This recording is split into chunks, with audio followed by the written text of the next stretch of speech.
Hey, good morning, everybody. Thanks for joining me today. I really appreciate it. I'm about a minute early, but that's okay. We got a lot of things to talk about today. I just put some Visine in my eyes. If they looking red, they'll clear up here in a minute. What's going on, Ingram Davis, Michael Cosby? Thank y'all for being in the NTZ zone today. You know what is about my eyes, man? The sun is so bright here. That's one thing. Hey, Jacob, what's going on, Mr. Don? Sam Champion, good to see you. See everybody doing well today. Big Dog Mac, Jonas Volmain says, kind of worried about his girl, huh? Well, just take it slow, man. Proceed with caution. You won't know anything till you get over here, trust me. And then when you get over here, you're not going to know anything. Thanks, everybody, again, man. We went over 18,000 subscribers. That's unreal. I really appreciate that. Without my viewers and subscribers, I'm nothing. Let's see what we got on. Who else we got on here? Jose and Luzon. All right.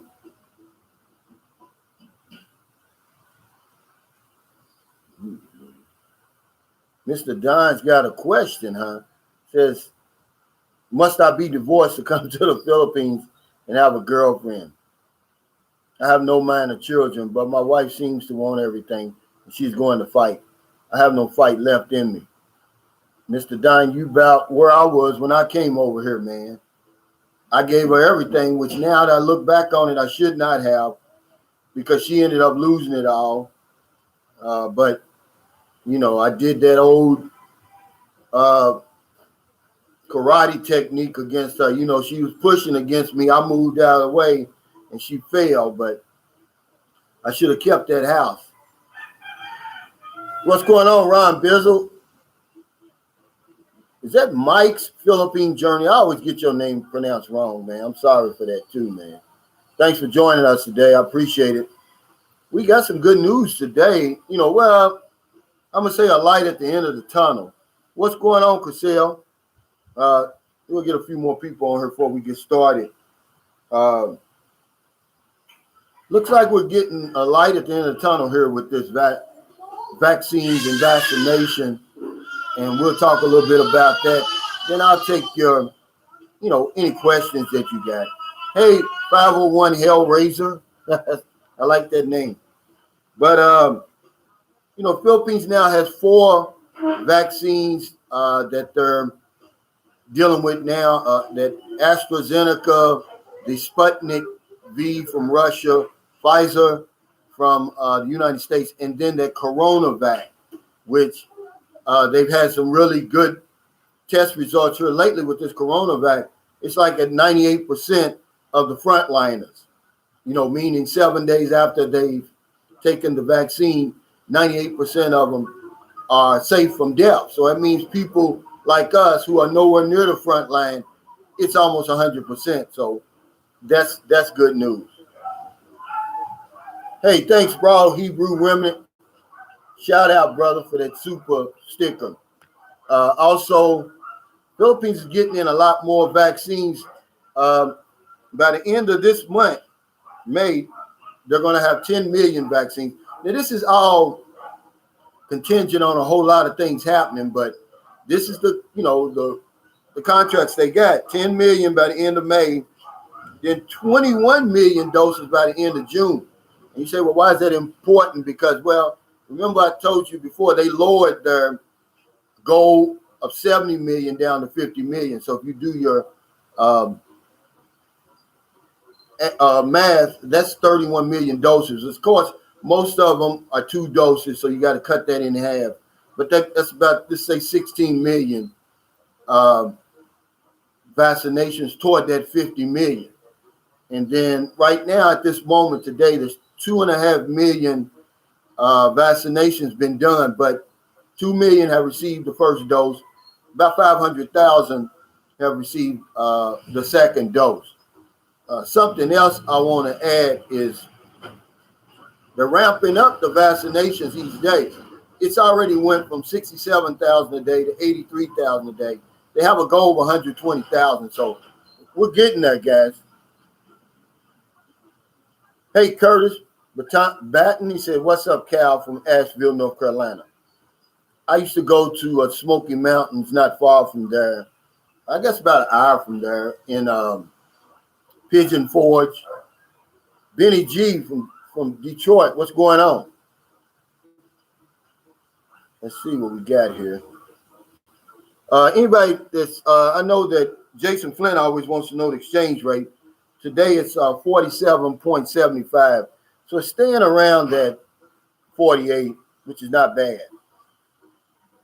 Raw Hebrew Remnant, thank you so much for your help, man, you know, with the rice. I mean, I got to shout you out, brother. I know you like to stay anonymous, man, but since you're on here, I want to give you a shout out. We really appreciate that, man. You know that, a bag of rice feeds a family of four for almost a whole month. That's a lot of food right now, especially in the pandemic. Star Writer said, Boots, who's your favorite music artist? Man, that's a hard question. It's so many, man. You know, I grew up in the 70s. Some of the best music ever created, in my humble opinion. But it's just too many, man. I can't even begin. Where do I start with? Earth, Wind and Fire, Jackson 5, Commodores. I could go on and on. Slave. Really. Parliament, LTD. I can't name one, Star Writer. I can name them all. I can keep going because I'm a music junkie. And that's what I do a lot of times here. See, I've got this is what I was doing before my live stream. I go on Spotify and I made some, then I've got, Kenny G, Najee, George Howard, the list goes on. George Duke, Stanley Clark, Howard Hewitt, it's just too many. Really. Hey, Richie Rich says, Magandang Umaga. Yeah, that's Tagalog. And we speak Bisaya here. Gamay lang, meaning I speak a little Bisaya. What's going on, Carmen Greenwood? She says, hello, I'm having the best time of my life. Please give Booby a hug for me. That was I'm Born Again, okay, by Sarita Wright and Billy Preston.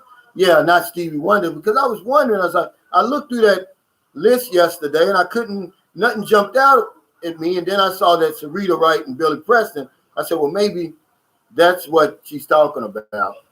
And yeah, let me add Stevie Wonder to the list, Billy Preston to the list.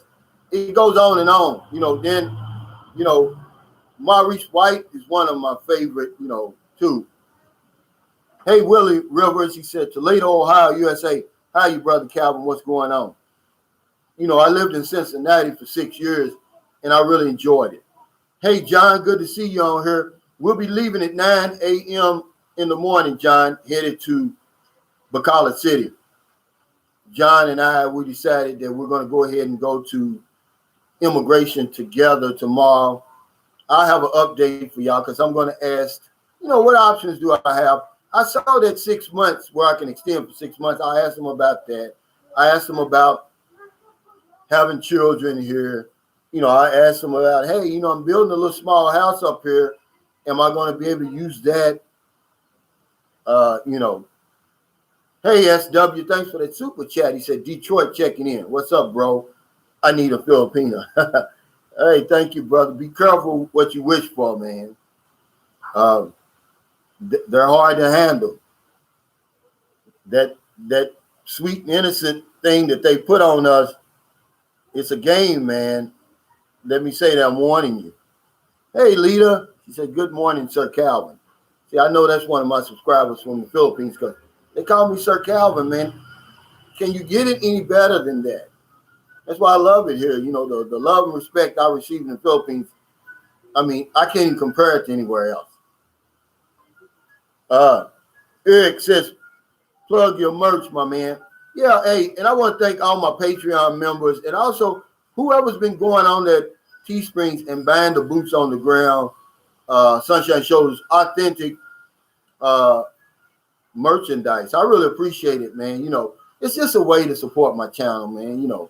And then at the same time, wear some nice, cool designs. And I'm always adding to that, too.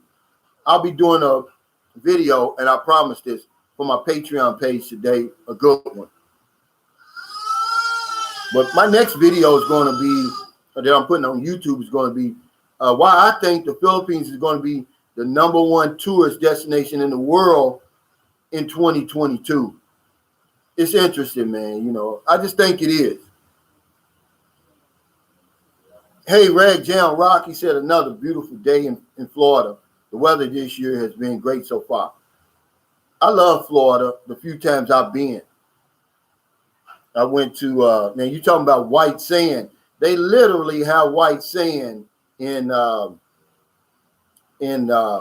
Destin, Florida, and Fort Walton Beach, Florida. I mean, it's literally white sand. It's the whitest sand I've ever seen. It's not beige sand that we call white. It looks like somebody, if you ever been there, you know what I'm talking about. But if you've never been there, you see my shirt, trust me, and I'm not exaggerating. The sand is like this. Look like somebody just poured heaps and mountains of salt or sugar on the ground. It's that white. I mean that.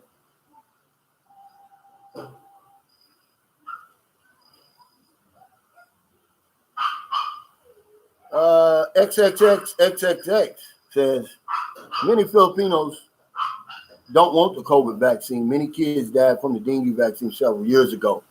You know, that's a great point you make, you know, because remember, a lot of Filipinos over here, they're superstitious. And my son's grandmother down in Zamboanga, I was going to go get him, but now, hell, they're locked down. They're one of the hot spots here.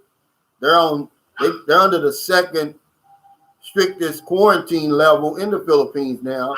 But he told me yesterday, we were FaceTiming, that she's afraid of the COVID vaccine. And I just kind of, you know, let him know, eased his tensions that, hey, you know, remember I took you to get your vaccines in America. It's the same thing. You don't have anything to be afraid of. You've taken vaccines before. You've taken for polio, measles, that 7-in-1 that they give you there. You know, his shot records were caught up before we came here, see. But, you know, I just let him know you don't have anything to worry about. There's no reason for you to be afraid. You've taken vaccines before. This isn't any different as far as I'm concerned, you know, because she's got him afraid down there, and I don't like it, you know, and that's a great point, XXX, you know, and well, you know, that'll just move me further up in the line because I'm taking it, and I don't want to get to arguing about that, guys, on this channel about that. It's your choice if you want to take it or not. Some guy says, oh, I never wore a mask and this and that, and I've never been sick. Well, how do you know you haven't been sick? And then he says, how do you explain that? I said, well, and he says, I don't take the vaccine. I said, well, I've never had the flu. So does that mean that the flu isn't real? I've never had it. I've never taken the flu shot. Okay, so that answers your question about that. Smoky Mountain Modeler says Calvin running late. No, I'm here. I'm here right now. I've been here. I got in here. Actually, I was here early. I was here at 9:28. Smoky Mountain Modeler.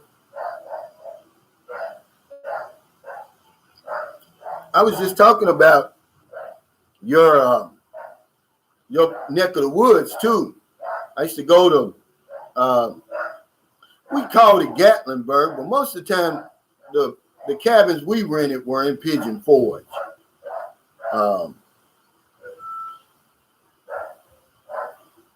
Yeah, 501 Hellraiser. I hear you, but I'm taking it. I don't care what it's got in it.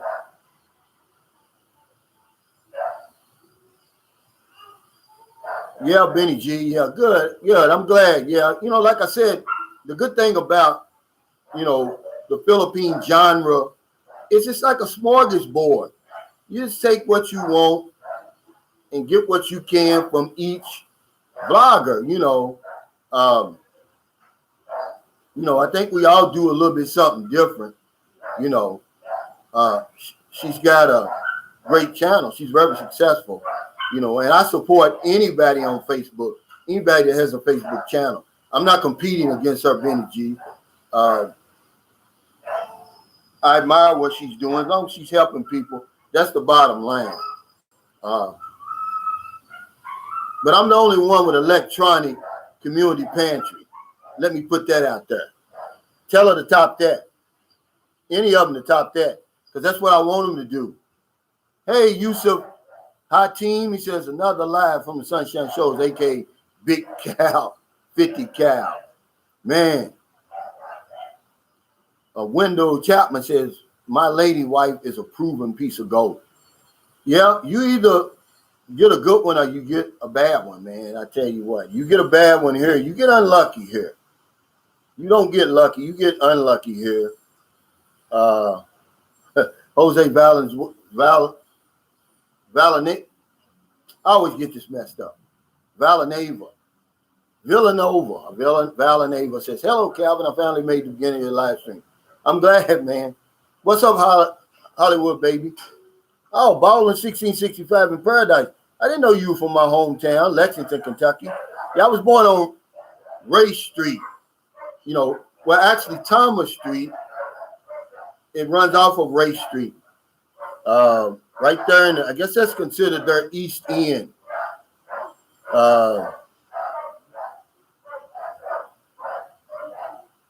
I like Lexington, Kentucky. I got a lot of business in Lexington too. That's where I got my insurance start. That's so different from my home. From where I grew up in Louisville, Kentucky.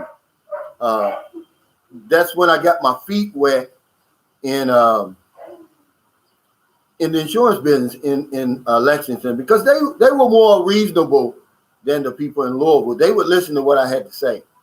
Tony Booth, what's going on in Australia? Good to see you, man. Yardy Cole says, hello, everybody. And, I don't mind y'all plugging other channels on my channel, but that's kind of disrespectful. I would just hope that you would plug my channel on their channels. Come on, guys. Let's show some respect today, okay? Hey, Zorba Dundee says, good morning, Calvin. Hope you and your family are well. Shout out from Melbourne, Australia. Wow. Hope you keep the genie in that magic carpet still flying high. I am. And believe it or not, man, I caught a lot of flack from that video yesterday. And I don't understand a lot of people out there in YouTube land. This is a man's channel. My channel, a lot of information I'm going to give, that was a channel, even though the title was one thing, the content was about, men's health, really. That's what it was about, but the people who want to misinterpret you, they're going to misinterpret you no matter what. But 95% of my viewers are men. And I think it was a good vlog telling you the nitty gritty, man. This is real life stuff, guys. Stuff that you should know, but anytime you mention sex and the Philippines in the same sentence, people get uncomfortable. I don't know why, but they do.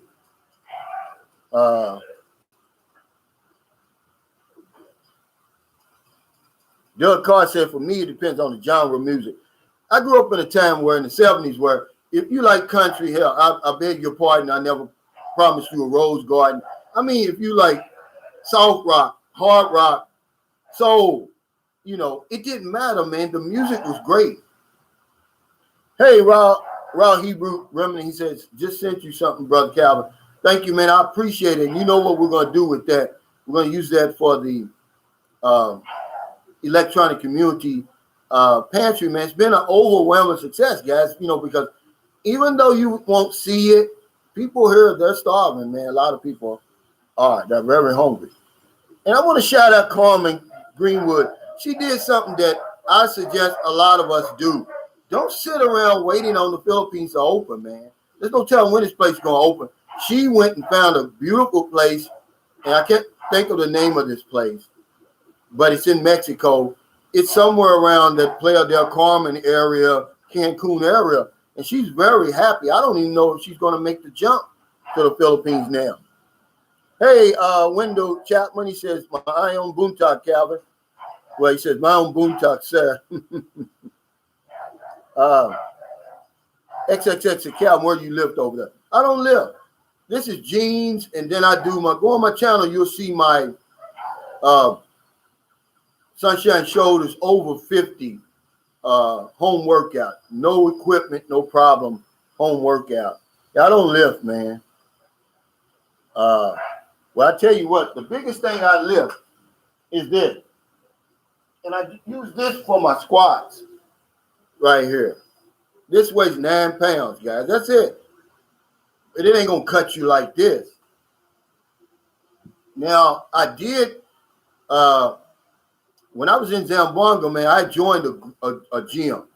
And these guys, because I tell you something about what I love about the Philippines. When you join a gym, you get a free fitness instructor, man. I mean, they had me so big. My girlfriend in there, she said, stop. Get off them weights. You're getting too big. Because they showed me the proper technique, how much weight to lift, when to take off. I didn't know any of that stuff. But yeah, XXX, I don't. Yusuf Hatim says, you like that old school music. Check my dad's old group out, the Masqueraders. Yeah. It's just so many. Temptations, Dramatics. I can't name them all because I grew up in a time of music. Now, you can't name me 5 R&B groups that are singing right now in America over there. It's a shame, man. I don't know what happened to the music. Yeah, I heard that song, The Traveling Man. Made a lot of stops. Is that the same one? Let's see.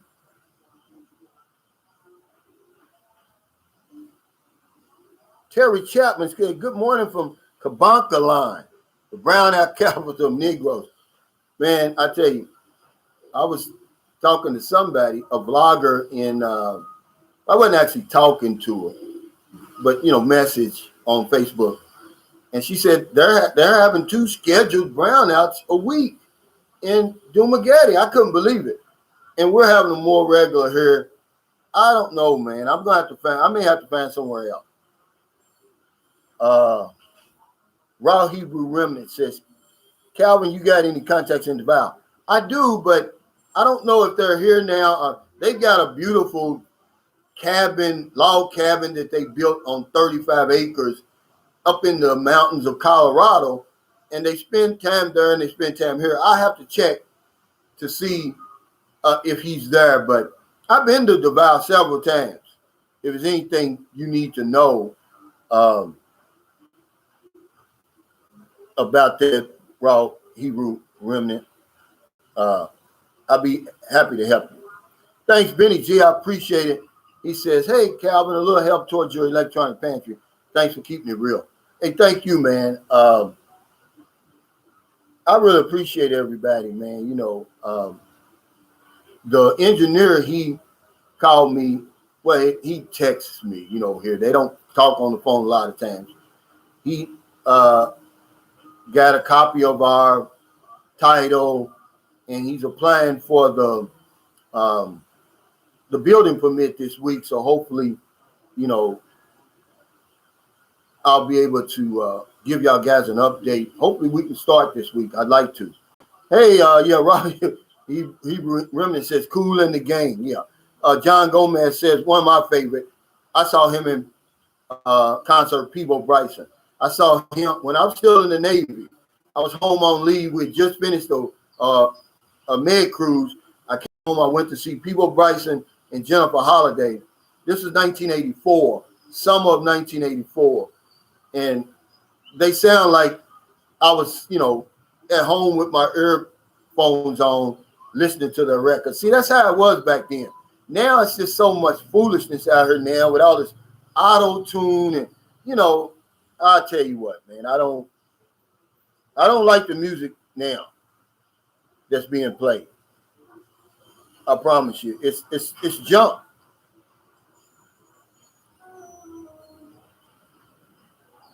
Adam Chenoweth says, I'm still like 10 years from retirement. I'll be priced out of the PI. No, I don't think so. See, they've been saying that, Adam, I'm going to give you some great news. Ever since I've been coming here, the inflation. Yeah, well, it does go up. You know, food is a lot higher. Gas is higher than it was when I first started over here. But most of the stuff is not, because remember, there's 110 million people here, and 2/3 of them are very, very poor.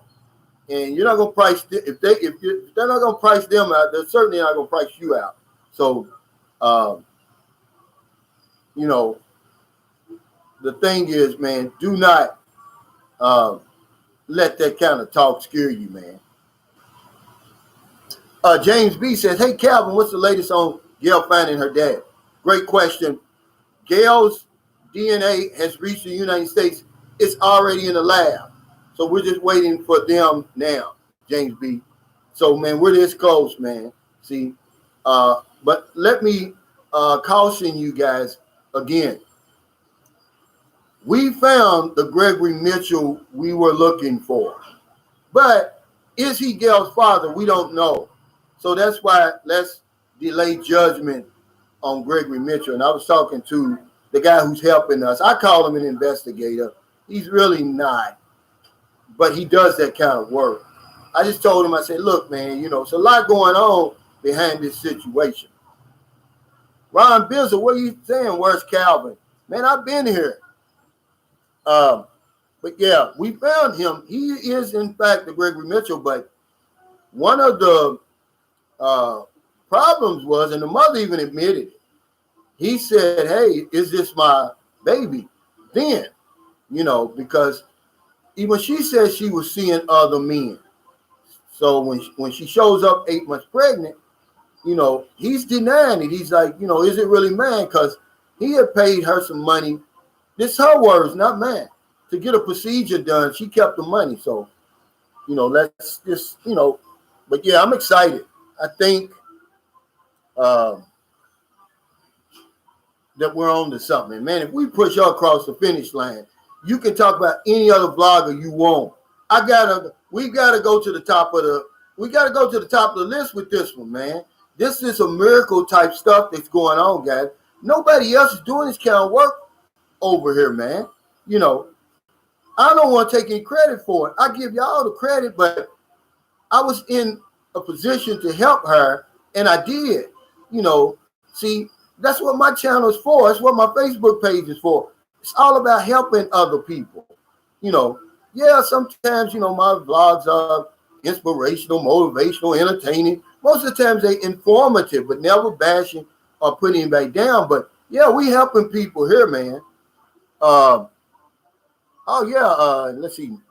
Natick Mark 407 says, yeah, Clearwater Beach sand is white also. It's the first time I've ever seen white sand. And I really enjoyed it, but it's super, super hot. Because a lot of those beaches down there, they're manufactured. And I mean, there's no trees. When I was in Destin, Florida, I mean, you have to rent one of them big umbrellas or buy one yourself. That's what I like about the beaches here. They're natural. If you go to Sickihor, man, you can kick back under one of them trees, man. You know, one of them shade trees.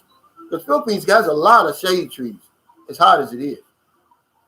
Hey, guys, hit the like button. Y'all know it helps me. 230 people watching, 83 thumbs up. Wendell Chapman says, Panama City has super white too. I love it. JX says the white sand is actually quartz crystal. Is that right? I mean, because it's super white, man. I've never seen anything like it.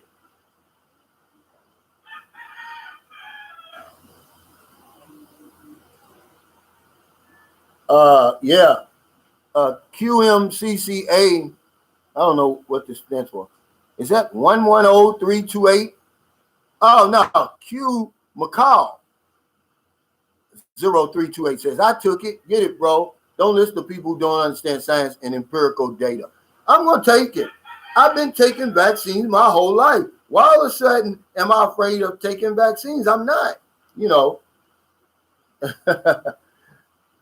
Jawan Ward said, y'all about to be real scared in a minute. I just, I don't get into those conspiracies, man. I mean, if they want to control us, hell, the lockdown did that. Why put the pandemic on top of it? Yes, Sam Champion. He says, Calvin, there are a lot of Americans who refuse to get vaccinated, even after they see what the results can be. CDC has given the okay to relax mask use. Went out today in 4 locations. Most use masks. I know, and I don't, here lately, we'll just argue about anything over there, and I don't get it. Hey, Kiss, keep it simple, survival. Thanks for showing up. Thank you, Lynn, for showing up. Lynn, San Diego 102, for my favorite place in the state, San Diego, California. Marcus G said, Calvin, being from Louisville, did you ever meet Muhammad Ali or see him in person? Absolutely.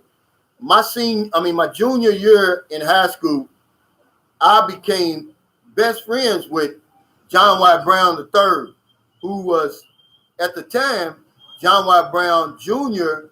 was, he's the guy who bought KFC, Kentucky Fried Chicken, from the Colonel and turned it into KFC, and it's global phenomenal success.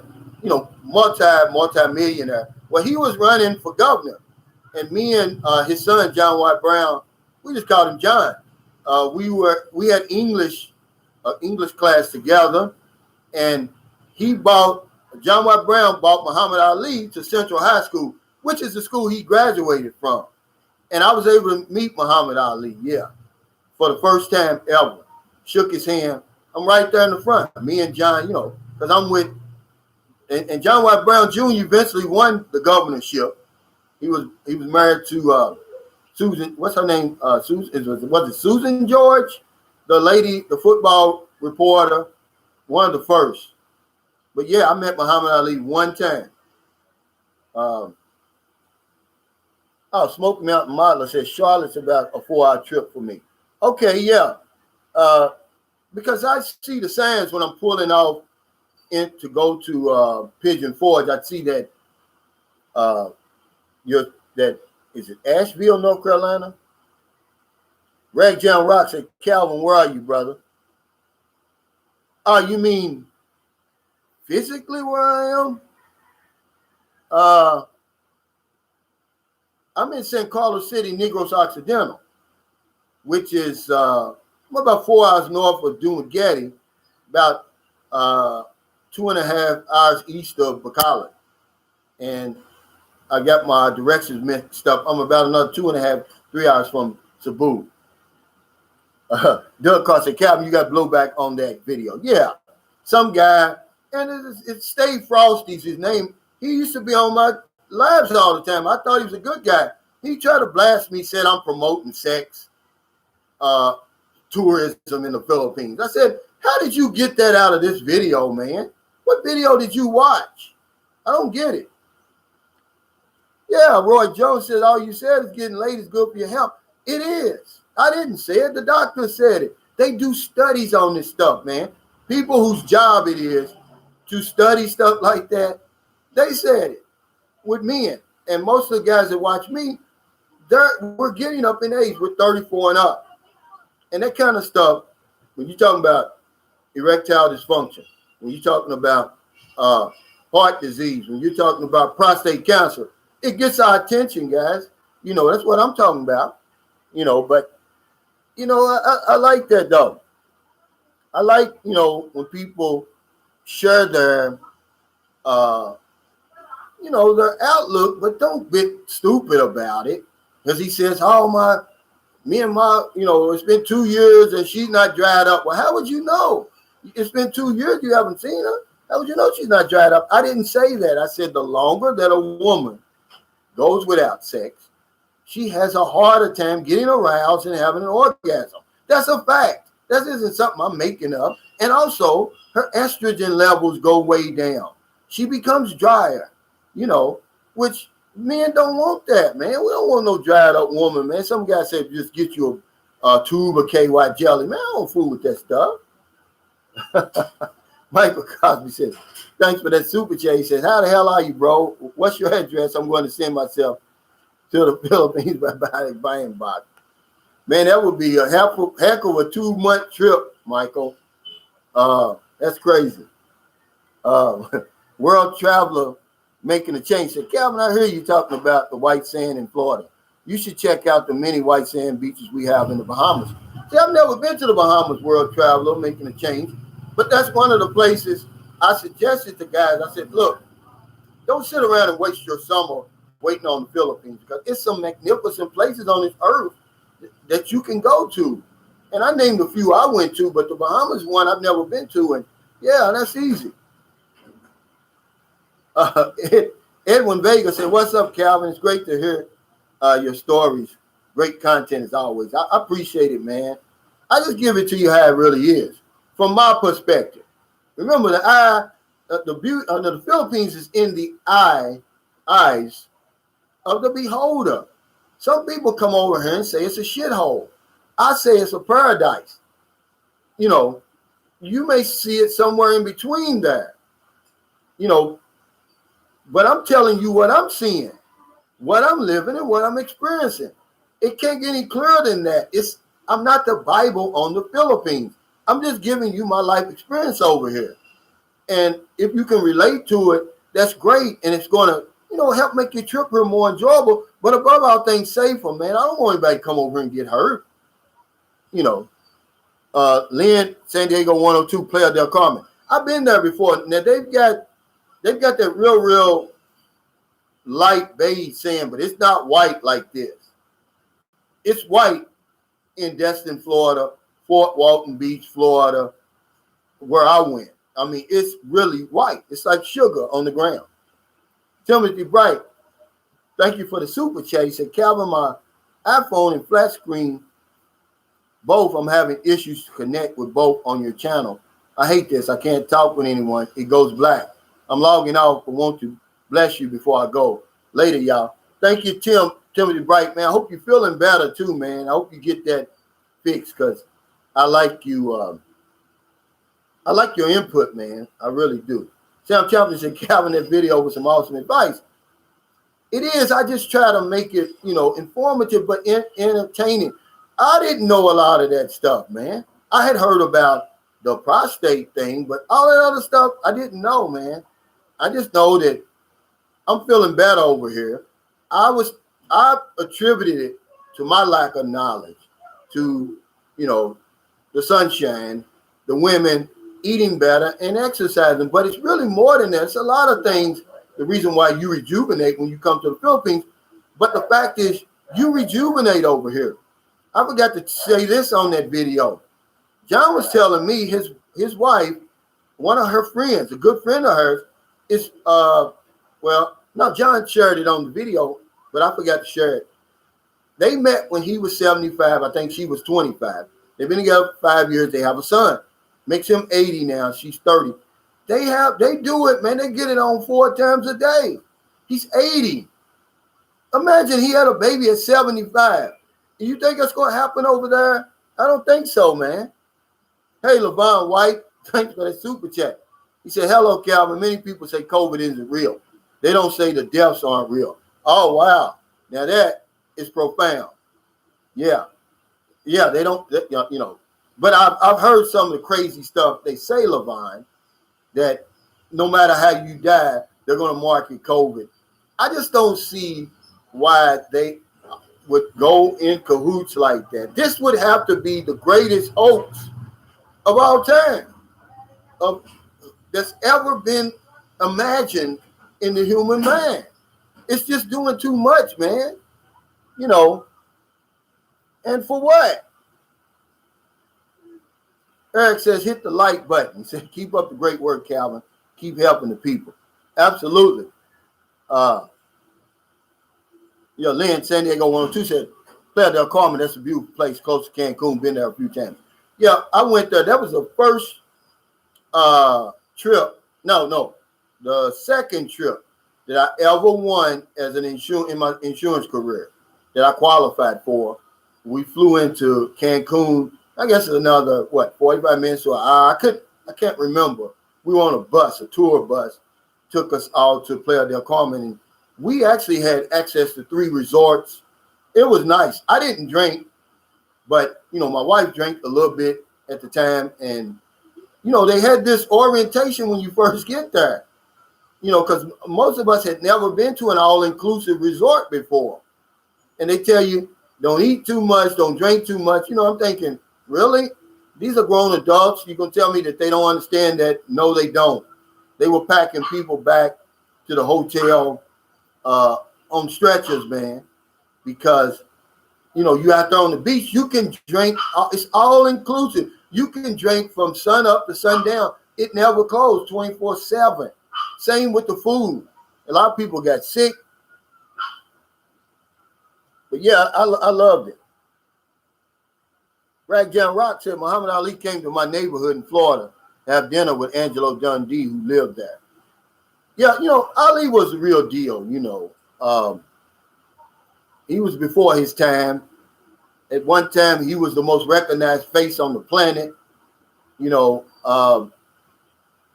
But honestly, during his heyday, he didn't do a whole lot for Louisville, Kentucky. He just didn't, for whatever reason. I don't understand it. And of course, people hated him until he got sick. Once he got sick, then, I guess people had pity on him and they forgave him for a lot of stuff they didn't like about it. Jose Villanueva, okay. He said in the Army, people had trouble saying my name, so they just called me V or Mr. Hollywood. Okay, Mr. Hollywood, that's a good one. No, V, because we got a Hollywood baby on here already. John Gomez said, Glass Night and the Pips. I got them on here. I even like, the OJs. Man, we can go on and on. Lynn, San Diego 102 said, Bruno Mars has a new single, Leave the Door Open, is cute. Yeah. Him and that group he's got, Sonic something. Yeah. I like Bruno Mars, but you can hear the influence of that 90s music in his music. And you got to, but here's something I told my wife before. I said, look, that Bruno Mars before 24 Karat, go back and listen to his music. Now, I'm talking about Uptown Funk. Uptown Funk started the new Bruno Mars. Somebody got in his ear. Somebody said, hey, this pop stuff you singing, it's okay, but you need to ramp it up, And he changed overnight, man. And if you just in denial if you don't see the change. Go listen to that 24 Karat album and listen to his other albums before that. He was a pop sensation. Now he's become this R&B superstar now. I mean, his songs sound like, man, it's got the 90s all over it, man. Some of his songs sound like Bobby Brown, Michael Jackson. I mean, the music industry, somebody got in his ear and said, look, man, there's something missing in this genre. We want you to feel it. And he felt it, man, he overfilled it. And it's not a knock. I'm just saying, go back and listen to that music he was making before 24 Karat and listen to the 24 Karat. Yeah. That went just unbelievably. I think it was like, last time I heard it was like 15 million sold or something.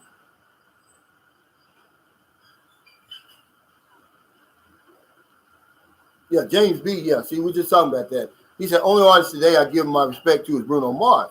He would have been just as good in the 70s. Yeah. That's what he's doing. They got in his ear. The music industry is about money. They're saying, look, this is what we need. Yeah, John Gomez said, yeah, Bruno Mars is Filipino and Puerto Rican mixed. You can go on YouTube and they got an interview with him. And he will tell you who his influences are. Babyface, he names a lot of guys who showed him how to be a superstar. Babyface, what's the guy? Puffy. Combs. He names a lot. He said, don't get it wrong. He said, I grew up on black music. That's what he said. He said that. He said the best music is black music. That's out of his mouth. Go and read it if you don't believe me. They influenced him. He changed, and I'm glad he did. I like that little pop stuff, I'm going to sit around and do nothing all day and all that stuff. But he turned it up, man. I couldn't believe it. It's one of my favorite albums. Hey, John Gomez, thank you so much. I appreciate the super chat. He said, this is for your trip tomorrow. Long day, I know. Yeah, it is. Well, one thing, John, that I like about Bucolet City, it's my third fastest immigration run. Zamboanga being first, to Cloven City, Lady being second. And Bucolet, you would think as big as Bucolet is, you would be there all day, but for some reason you're not. You go there. I promise when me and John go there tomorrow, there won't be three. Me and him may be the only ones, depending on what time we get there. And that's what I like about it. You're in and out of there quick.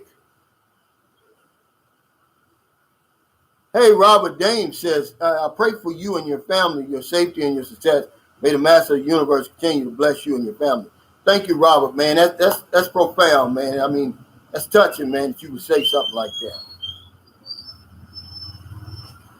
Juwan Ward said 84. That's when the Vietnam Memorial Wall was complete. Man, they've got a beautiful memorial here in Manila that if you've never been there before, I stumbled up on it because I was stupid my first time coming here. But don't you be stupid. And it's the biggest memorial and cemetery of World War II soldiers outside the United States. And it's those guys who gave the ultimate sacrifice for me to even be sitting here today. But you go there, man, it's in Manila. And I can't think of it right off the top of my head what the name of it is, but it's easy to find. Go and check that out. David Koo said Bruno Mars is the closest current artist to Motown era artist. I mean, he's a hell of a songwriter, but I guess he was the only one around that they knew could pull off that trick that he pulled off. Because listen to his music before, he was a phenomenal success before that. But man, that 24 karat, he went to another level. Johan Nielsen said, get your thumbs up. Get your thumbs up, done, guys. Yeah. It's like 100 less people. Brad Nichols said the Filipino hot pan syndrome. And people laugh at that, but it's true. You're going to have the hot pan syndrome when you get here. I promise you that. Because thinking about her is the only thing that's going to get you through that 18-hour flight. You better get yourself pumped up. You better get yourself excited once you get on that plane because it's a beast. That's all I can tell you. And I'm not trying to discourage anybody from taking the flight. I'm just telling you it's the reason why it's always, more fun in the Philippines, meaning more women over here for us because guys don't want to make that flight, guys. James B said, I seen pink sand in the Bahamas. They've got, in Zamboanga City, where I've stayed on and off for years, they've got like an island called Santa Cruz Island. It's got pink sand. You can go on YouTube and it's beautiful. Excuse me. Robert Dame said there's a lot of drama starting around the internet concerning John getting stopped and questioned and photographed. Please post the brochure he was given to clear things up. Less drama that way, bro. He sent me an email. John, if you're still on here, you take a picture of that and put it on here. He said a few more people have been done, but they were done in front of their houses. They haven't stopped me, man. And I was concerned about it. I'm going to be honest with you. I was really, really concerned because that must be something new that they've started. I've been here on and off for 12 years. It's never occurred to me, because if they want to know who he is, all they got to do is check with immigration. That's why we check in with immigration, so they'll know where we are, where we live, and all of that type of stuff. Philip Janik said, flip-flops on the ground. Kuma Star Poe. What's up, man? Dana Middleton says, hey, Calvin, I'm back. I've had both my vaccines and ready to travel. All right. Sounds good. Yeah, Robert Dame, that's concerning to me. What kind of stuff are they saying? What kind of drama? Roy Jones, he says, watch out for the coconut trees. They'll kill you. Y'all think it's a joke, man. It's not. And if you go on these resorts, you'll see they're taking all their coconut trees out of their trees because it's a liability. Look it up. A lot of people die from falling coconut. Death by coconut, they call it.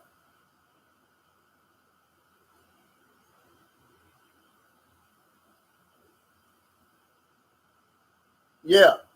Dana Miller said Earth, Wind, and Fire. Yeah, I already said Earth, Wind, and Fire. I mean, it's just too many. You can't name them. The Shy Lights, Whispers, Stylistics. I mean, I could sit here all day. Monroe Smith said, hello, Calvin Sunshine from Greensboro, North Carolina. How are you, man? I'm doing great.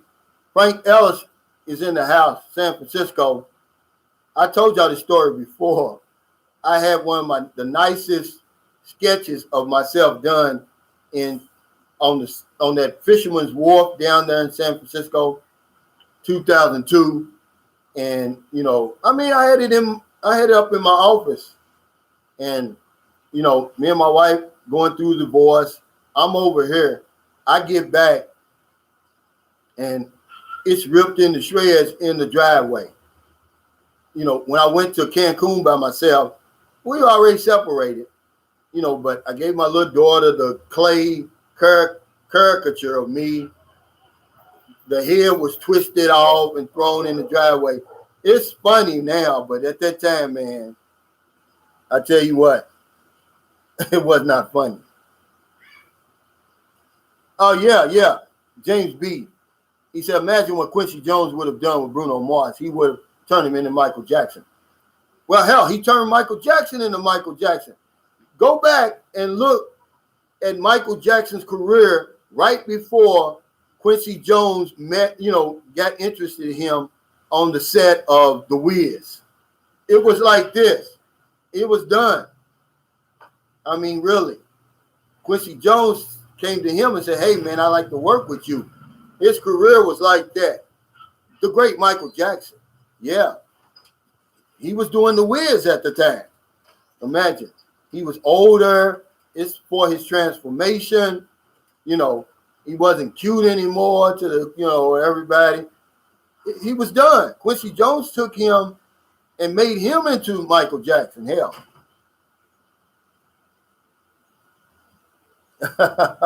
Monroe Morris said, welcome to the Boots on the Ground channel. That's Cal Deadman said that. What's up, Cal? Yeah, Spinners. What's up, James Lyons? Good to see you in the house, man. I mean, it's just too many. Yeah, Greg Griffith, Death by Coconut. That's true. I almost got it in Elo. I mean, I was 6 inches away from y'all having another Sunshine Shoulders. It would have been Sundown Shoulders, man. Really. Old Pretender says, hey, Calvin, watching from Northern California. How's the giveaways going? They're going great. Right after this, I'll go the winner last night. Because a lot of people, they don't keep up with the spin wheel. And we give them, almost 24 hours to claim their prize. If not, we give it to somebody else. But they didn't. So I had the one last night, and she came forward. So I'll be going to M. Lawyer after this. Yeah, Rick James, Prince. I mean, come on, guys. The Silvers. There's just so many. It's too many. Yeah, guys, hit the like button. Come on, man. But yeah, that thing about John, and I told him, it concerned me because I never heard of it. Maybe because we're in a little small town by the San Carlos, but it's something new. I've never heard of it. Okay, Robert Dame says the drama starts with Steve. Okay, at the Philippine Information Channel. Maybe, yeah, John told him because him and John talk a lot. And I think John told him that, and he's probably as shocked as I am, maybe. China says, I'm trying to pronounce your last name. Zoda Vulcan says you can't underestimate musicianship for getting music to the next level, then showmanship. Absolutely. But you got to have the songs, China. Now, I'll argue with you till the cows come up. It's a lot of great singers out there, but they don't have no songs to sing. You got to have the music, you know, and that's one of the things that makes people's careers go. Now, if you somebody like Luther Vandross, Lionel Richie, and people like that who can write your own music, then your career lasts. Need I even say, what's the guy from Chicago that got in all that trouble? I told you my man is going back. R. Kelly. Yeah, you can say what you want about his personal life, but as far as his songwriting skills, second to none. Yeah, Dana Milton said 100 people are killed by coconuts worldwide each year. And you got a few here in the Philippines. Eric Hubbard said, how much does a bag of rice cost? About 22 US dollars. That would be about 1,100 pesos.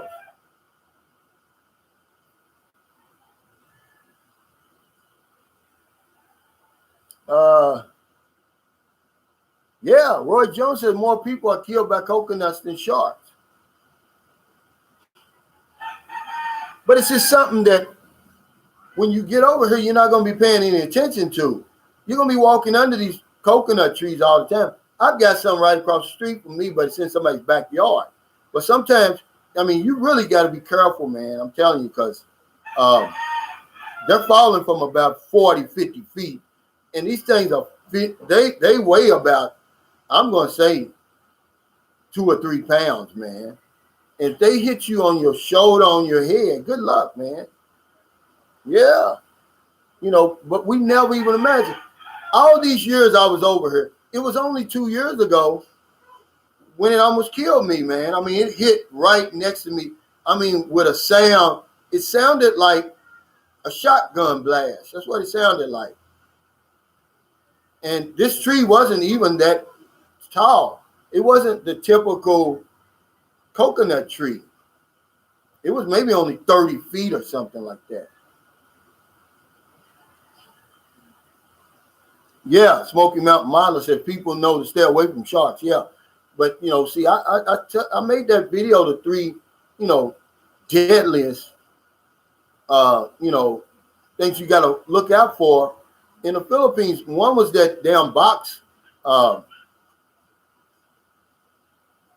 you know, that you know, that damn box jellyfish, the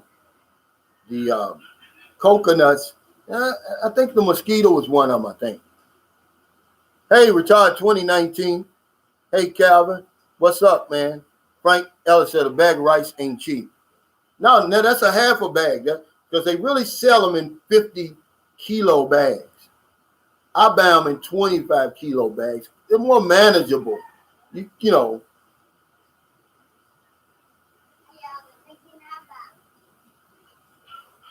What, they selling something? Hey, hold on. I got 2 salesmen in front of me, guys. They're selling something. I usually just give them 20 pesos each. Hold on. Wait. Looking at that, give me 40 pesos. Okay. Yes, 2 little girls. I think they're selling Mary Enda. but I just give them 20 pesos each. I don't eat that stuff a lot of times. Takaki 3191 says, "Hey Calvin, have you heard about the rapper who implanted a $24 million pink diamond in his forehead?" Yeah, that brother has money to burn, man. Damn. And see, that's why I'm so far behind on this rap, because I'm thinking, I've never heard of him. How in the world is he getting all that money? I heard about that, and I'm like, who is he? I never even heard of him. You got to sell a lot of records. If anybody's never seen a 20 peso bill, this is about, let's see, 40 cents in the U.S. Give one to your friend. Go 1-1. You're welcome. Yeah, that's 40 cents right there. Yeah. Hey, Zul Jab, what's going on? He said, giving away rights to a needy family is very commendable indeed. Continue with this, brother. I am, man, because somebody did it for me. Believe it or not.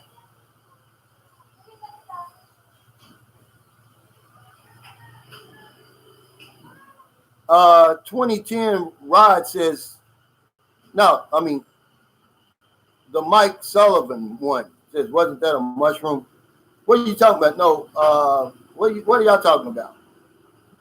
No, I'm talking about the box jellyfish. Yeah, Christian Contreras says rice with every meal. Absolutely, and they eat a lot of it. Their rice is like our bread in America. We eat bread with just about every meal, and they eat rice with every meal. And sometimes that's better than giving somebody money, man, because you don't know what they're going to do with that money. It's really, the reason I do it, because money changes people. Monroe Smith said, Calvin, that was a nice thing you just done. That's awesome. You be blessed. Say thanks, man. But I do it, man. It's hot out here, and see, that's probably their profit anyway. They're going to walk around this whole neighborhood selling whatever it is they got in their little bag. And when it's over, that's going to be their profit. So, they're still going to walk around here. They're going to keep that 20. But,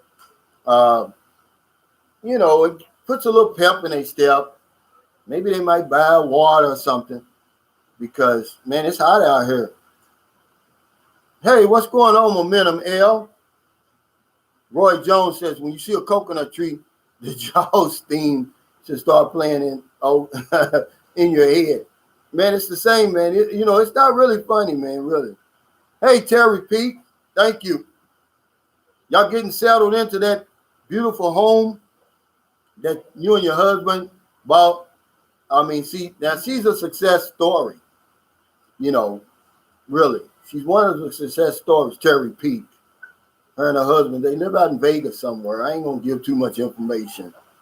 But they just bought a beautiful home, man. I didn't know they had them type houses in Vegas. Yeah. Y'all balling out there. What's going on, Sal? Yeah, Sal had his operation yesterday in Chicago. He still won't take a day off. The mayor had to call and tell him, say, Sal, take a damn day off. We don't need you. Sal trying to get all the money. What's this? X.A. Baker III. Aloha. Unc Calvin, how are you doing? When do you think they will reopen the country for foreigners that have kids there? I've just emailed DSWD and submitted my DFA exemption before I can get my 9A. Well, they've already reopened it for people with valid visas, Baker III, ex-Baker III. So once you get that, you can come. Oh, okay, Momentum. Yeah, I've been doing good, man. I've been doing great, really. The effects of that damn low boost and have worn off my legs. I'm back to normal now. To be honest with you, I mean, that stuff works, man. But that's the reason why I don't kind of take that stuff, because, you know, I don't know. It just kind of, it kind of scares me. But I trust the guy, so that's why I did it. Terry Peak says, yes, we're settling in, Calvin. My hubby, Calvin, said, hey, bro. Yeah, tell your husband I said, what's up and congratulations. You know, see, I like to see men like him who worked hard, they planned, right, saved, invested. And now, yeah, you're living your life, man. I mean, it doesn't get any better than that. Really. Yeah, Logano says Indonesia's open, guys. A lot of places are open. Oh, okay. Z Baker III said, thanks, Uncle. I have a 6-month-old son there in Cebu. And I've been there 1 year and 3 months. Just got back to Maui, Hawaii, March 5th. So it's been crazy with these changes. Yeah. Well, you're not that far away, man. What are you about? What is that about? 8 hours away, Hawaii? If you go to Guam and then the Philippines, is that how you go? Zul Jab said, but the tuxedo pills got no such effects, right? Yeah, I didn't have any problems. I got a slight headache here, but I don't know if that was from the tuxedo pill. They both work. You know, I'm not saying they don't. I'm saying that. And then it could not have been, one of my subscribers said, Calvin, it may not have been the low boost. It may have been the 45-minute magic carpet ride. And he could be right, you know, because I'm not used to going that long. It's usually, instead of 45 minutes, it's usually 45 seconds. So maybe that's what it was. Wow, 10 hours and 45 minutes. Wow, I didn't know it was that far. That sure beats 18 hours, though.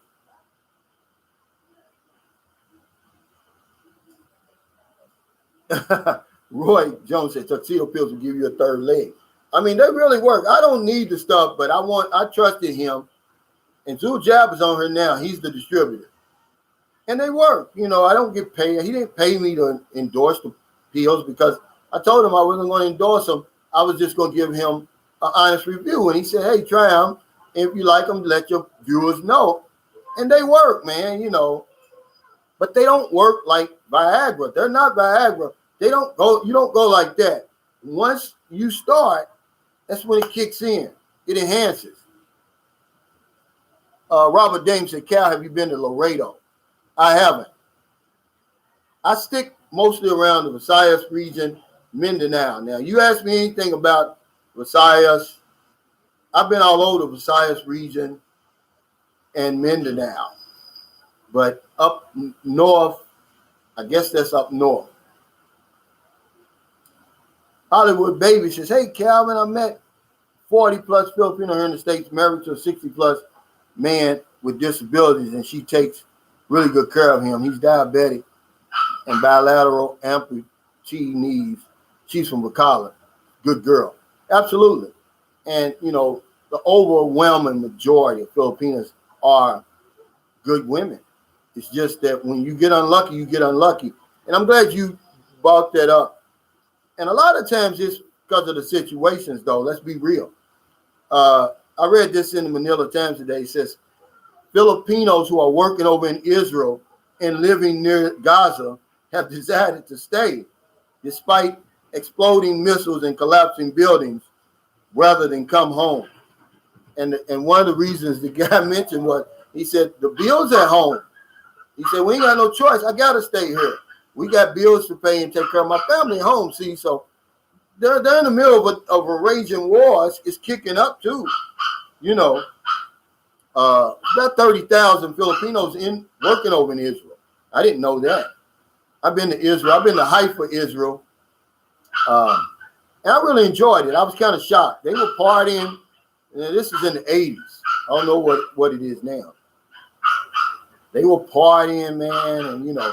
But I do have a strange story because, you know, they're very religious there. Now, when you get out the ship, normally when you get out the ship, like when we went to certain places, when you get out the ship and, you don't actually, the ship doesn't pull right up to the port. I was on a carrier. You got to take a ferry. It's usually ladies there waiting on you, and they already have hotel reservations and everything else. Well, in Israel, you could not take them to the hotel. You actually had to do your business outside. And they had a little park in Haifa, Israel. And I mean, you're actually in the bushes. And then this man, he's sitting up practically on his knees. He's watching to protect the woman. It was one of the most uncomfortable situations I've ever had. Thanks, Kiki Fry, for the super chat. He says, what is the best way for someone in the U.S. to meet a nice Filipino? Online first. I just come to the Philippines for a visit. I'm going to say, even though I met my wife and my son's mother and the woman I'm seeing now online, people say, well, why do you say don't meet women online? There's good women online. That's not what I'm saying.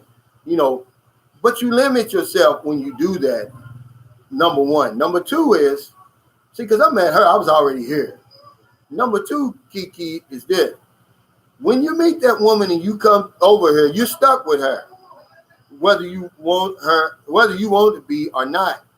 And that's not something you want to do.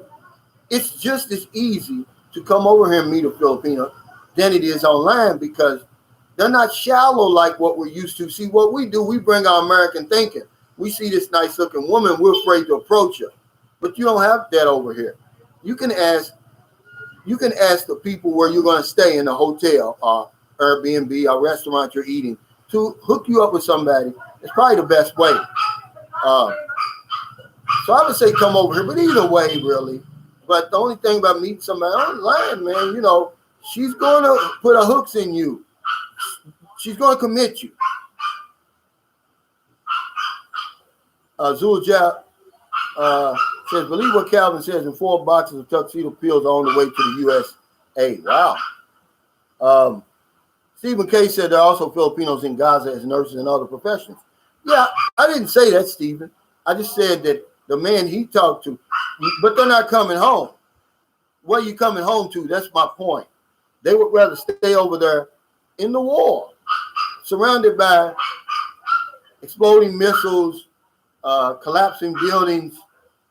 Their life, nothing's more sacred than your life, man. I'd have to just come back home and try to find another way. I'm not going to get blown up in the middle of somebody else's conflict. But hey, that's just me.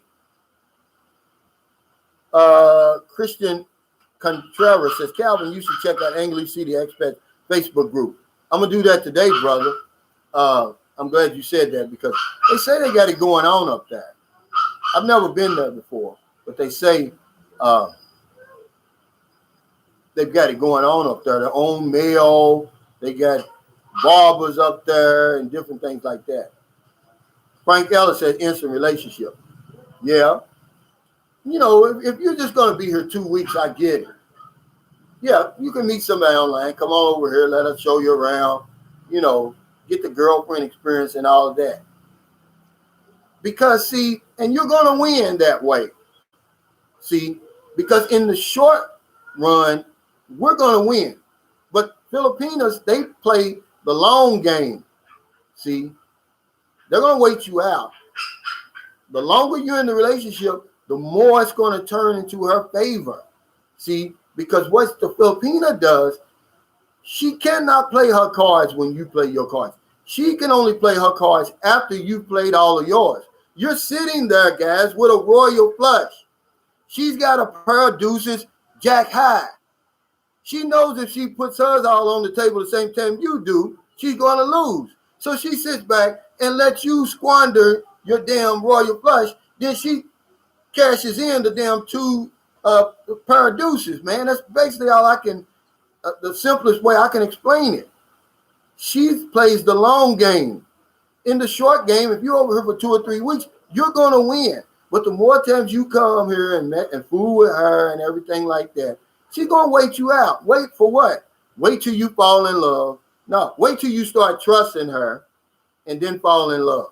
See, She can wait because she's not going to fall in love. And then guess what you're going to do when you start trusting and fall in love? You're going to start taking care of. You're going to start doing things like a lot of men do over here. Buy lots, build houses.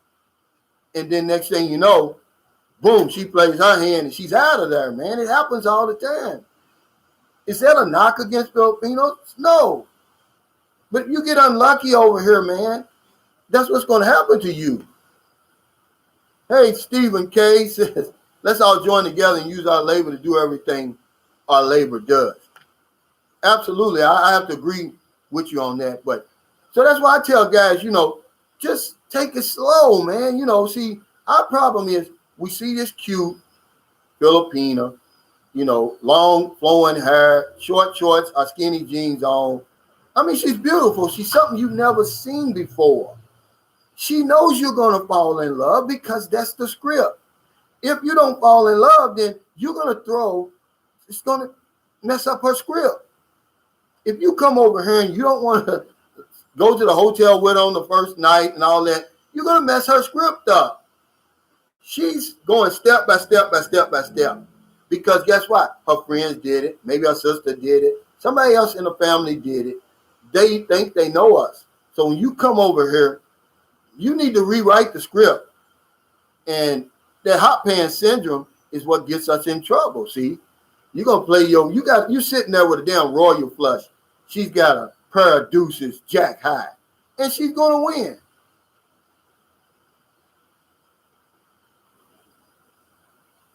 Yeah, K. Rum says Filipinos plays the best poker face. That's the best way. That's why I made that analogy like that, man. They'll have you thinking they're so in love with you and you can trust them with your life. And the minute you do, they're gone. I see it now happening right in front of my eyes. I've seen it over in the United States. This isn't something I'm saying. I'm not trying to knock their game. But look, my channel is also a support group for men like me. See, we need to help each other to avoid that type of foolishness over here. The same thing that they do when they go to America. They get schooled on all the stuff that goes on over there, all the games we play over there. Women know about it, because their friends over there tell them. That's all I'm doing. I'm not going to knock these women's game, because I can't do it. You guys aren't going to listen to me anyway. You're going to think, well, who is that guy? He's from Kentucky. He don't know what he's talking about. Okay, well, I'm just trying to help you. I don't have to be a know-it-all. Yeah, you flip the script over here, and they ain't going to know what to do. They're going to be lost. See? And she's going to have to play them little pair of deuces. And then you trump her with that damn royal flush. Ace, king, queen, jack, 10 on her butt. See? Well, you come over here, man. She's going to beat you the long game. She's going to beat you with that pair of deuces, man. The long game, they play the long game over here. The short game, you're going to win. You're over here for 2 weeks. That's just the bottom line. Sam Chapman said, guys, listen to this. Calvin's totally correct. This is just my experiences.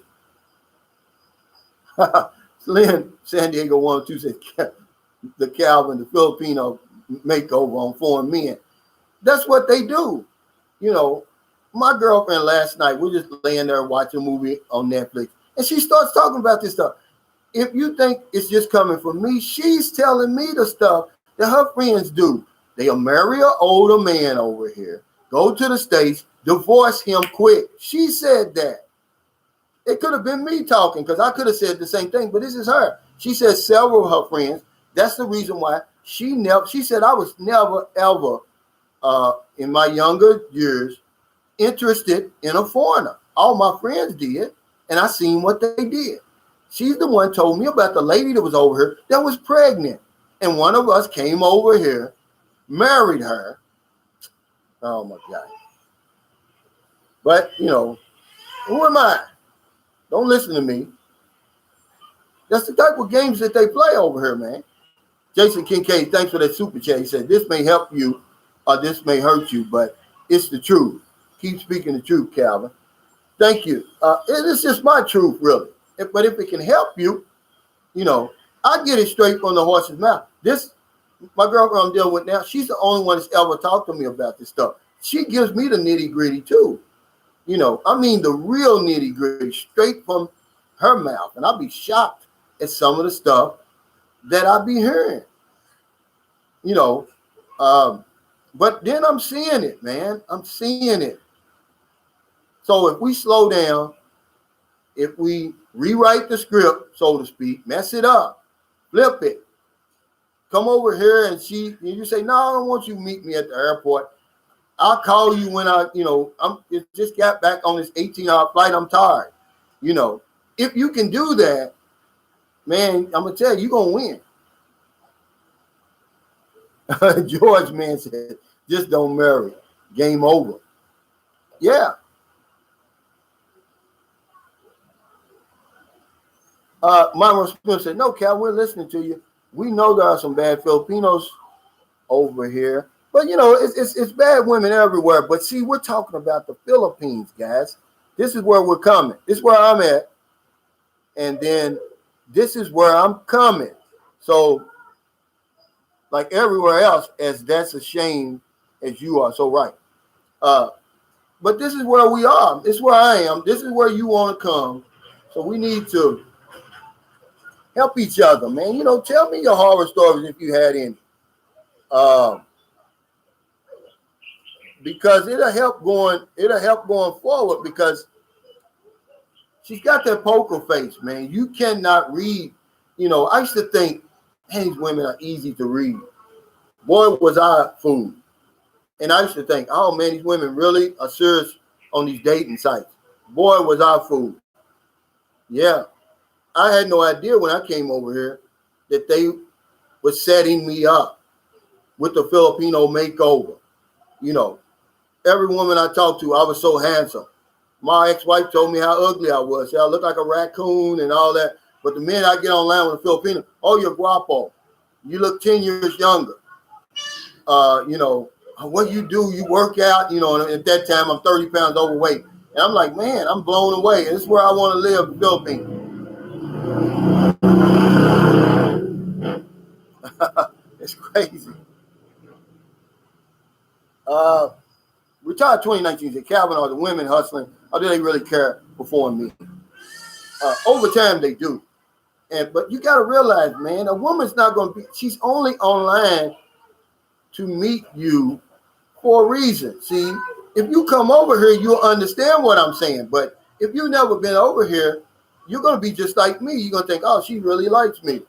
You know, they're initially going to want you for the opportunity for a new life, a visa, a new life, man. This is really why they want you. Why would a 25-year-old beautiful Filipino want a 55-year-old man like me? It don't make sense, really. But it does make sense. You know, when somebody gives you the nitty-gritty and tells you how it really is, and then does she fall in love eventually? Yeah, if you're a good guy, like most of us are, you take care of her, you treat her good. Yeah, I mean, she's a human being. She's going to fall in love, but that, guys, believe me, she's not on there to fall in love, guys. There's millions and millions of guapo Filipino men over here with good jobs, with money. Don't let people tell you it's not. It is. You know, it's just that maybe where she is on the totem pole, she don't have access to them. But look, Johnny around the corner, still nice looking. He's got everything in common with her that you don't. But he doesn't have the opportunity for a new life that you do. You know. See, as long as you understand that, you're not going to get food. As long as you understand when you come over here, it's paid for play, you know, you understand what's on the table. You know, I don't care how old she is. Why in the world would she want to date you? You live 8,000 miles away. She can never come to see you at all, under no circumstances. Can she ever come to see you? Number one, she can't afford it. Number two, she can't get the visa to come to see you. It's not that easy. It's not America. It's her government that prevents her from doing that. You have nothing in common. You don't eat shrimp paste. You don't eat dried fish. You probably don't even eat rice. You see what I'm saying? You probably don't even own a pair of flip-flops We call them shower shoes. Hell, they wear flip-flops over here to get married in. They do everything in flip-flops, you know. So that's just what I'm trying to tell you. Moshira Milano says, how do we play that royal flush? You play it by staying, but number one, don't fall in love. See, once you fall in love, that's it. You know, you played your cards now. You know, she done bluffed you. You thinking you don't have nothing. You sitting there with a royal flush. You know, see, number one, don't fall in love, man. But that's easy for me to say. You've already been chatting with online. You see this little beautiful girl. Then you get off the plane. It's over, man. You lost. See, that's why it's best to just, number one, know what you're looking for when you come over here, man. Don't just wander over here and, you know, and back into something, because it may get you in trouble. But the royal flush is stay in control of your faculties at all times, man. That's how you play that. The script is you're going to come over here. You're going to want to have sex with her. You're going to want to lay down with her. See, that's the script. And see, once you lay down with her, now you made a commitment. That's the script. She's going to give you affection in exchange for your financial consideration. That's it. And that you can argue with me into the end of time. That's it. Affection for financial consideration. See? But if you play it off, and you really play it off like, you know, hey, you know, let me get to know you first. Now, if you're only going to be here for 2 weeks, I get it. Go ahead. You're going to win anyway. That royal flush is going to trump her. No matter what you do, if you're only going to come here for 2 weeks and you go back home, you're here for a good time, there's no way she's going to beat you. Hey, Dave, man, thanks for that super chat. He said, keep preaching, Calvin. Tell it like it is. Dave from New York. Thanks, brother. If you play the short game, you're going to win. That's the royal flush. If you play the long game, she's going to beat you. You're going to lose. And the long game is coming over here, falling in love, getting in relationships, getting married, either moving over here and take them over there.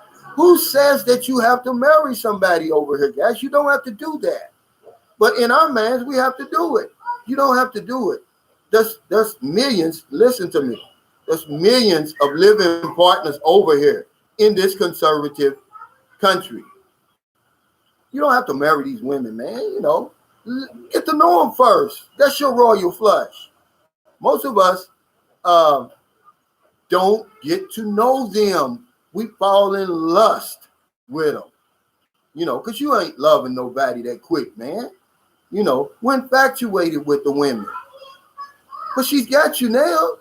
You're going to get whipped really, really quick, man. Because she's going to give it to you when you want it, how you want it, whenever you want it. You can't beat that.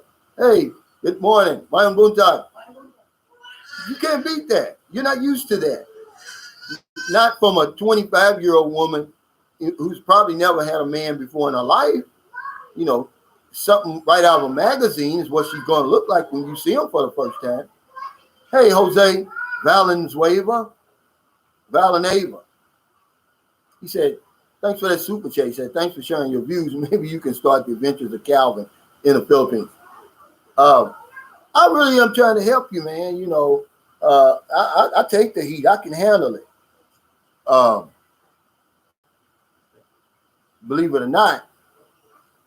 But there's nothing wrong with you coming around over here window shopping, taking your time. You know, I don't know what it is, what gets into us. We don't act this way at home. You don't make those kind of rash decisions at home. But we come over here and all of a sudden we want to marry somebody we know in 2 weeks.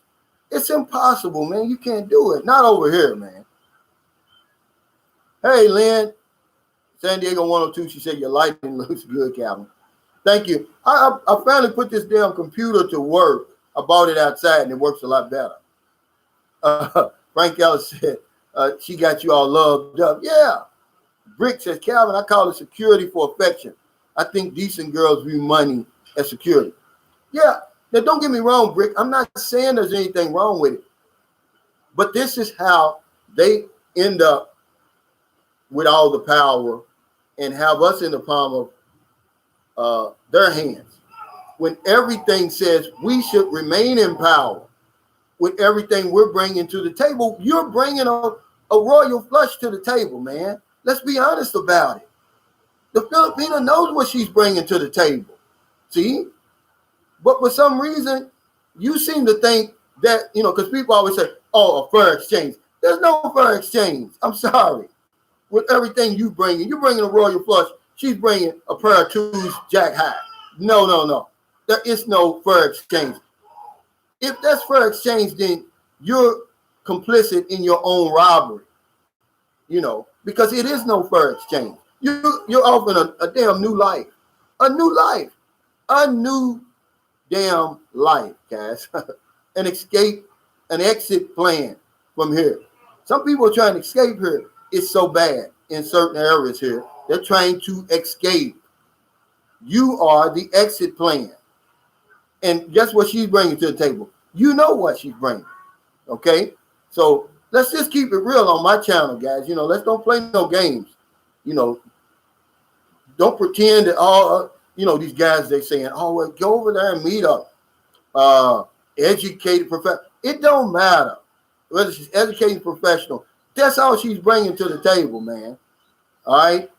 You talking about educated professional over here is earning 10,000 pesos a month. You're not in America, man. You know, leave that thinking at home. Bring your common sense over here. You know.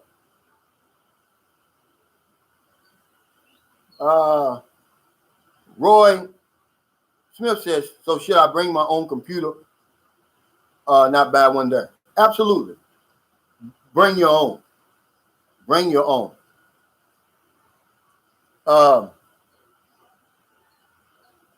Bring your own. But see, you know, what we don't know is we're a joke. We're an inside joke to the Filipino man over here. If you want to know how Filipinos really are, just watch how they treat Filipino men. Look at them in their real environment like I do every day. And you'll see, you know, that, you know, you're getting a lot more than you're paying for over here. You got to be, you know, when I say cultural differences, man, that's not something to take for granted, man. It's big. And the longer you stay together, the more you're going to see it, the more it's going to clash. That's why it's better, you know, to get to know them and see, can I overcome this kind of stuff? Because some of it would drive you crazy. Now, saying all of that, if you meet the right woman here, there's no better woman in the world. See, let me get on the Filipino side now. But in order for you to even have a chance at that, you got to slow down, man. And we move too fast. We move. Oh, no. Thank you. Salamat. That's my neighbor. I call him the mayor. You know, we just gotta slow down, guys. And that's the one thing we're doing. We're moving too fast when we come over here. This is what I see. It's what I'm seeing. We move extremely too fast, man. You know, that's all she's got. That's all she's bringing to the table.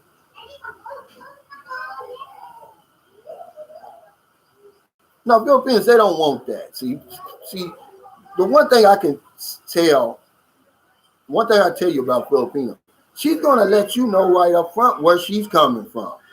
See, that's why I say you need to know before you get here what type of woman you're looking for, what you're going to put up with, what you're not going to put up with. Because she's going to tell you up front what she's looking for. She's looking for commitment. She's looking for loyalty. You know, I'm talking about the type of commitment and loyalty we're not used to giving. Timmy 7710 said, what's the best time of year to visit so not in their summertime? You probably want to come anywhere between, I always say somewhere like August to February, because March starts their summer here. You know, their summer. It's hot all year round. But when the temperatures really start, getting up there, March, April, May right now, if you go out there right now, I could probably fry an egg on the ground. If I left it out there and come back, it will be cooked. It'll be sunny side up. JLM said, what's the best way to disguise your money who's living a simple lifestyle? Well, don't come over here with the flashy stuff. There's no way they're going to know how much money you got. I mean, but remember, there are a lot of things, but they're not stupid. If you come over here and your income is $1,000 a month, that's a lot of money to them, to people over here. But you don't want to deny yourself of anything. You can have the creature comforts, but I guarantee you, if you come over here and you bust out with a Harley Davidson and you got the nice rope chain, just don't be stupid,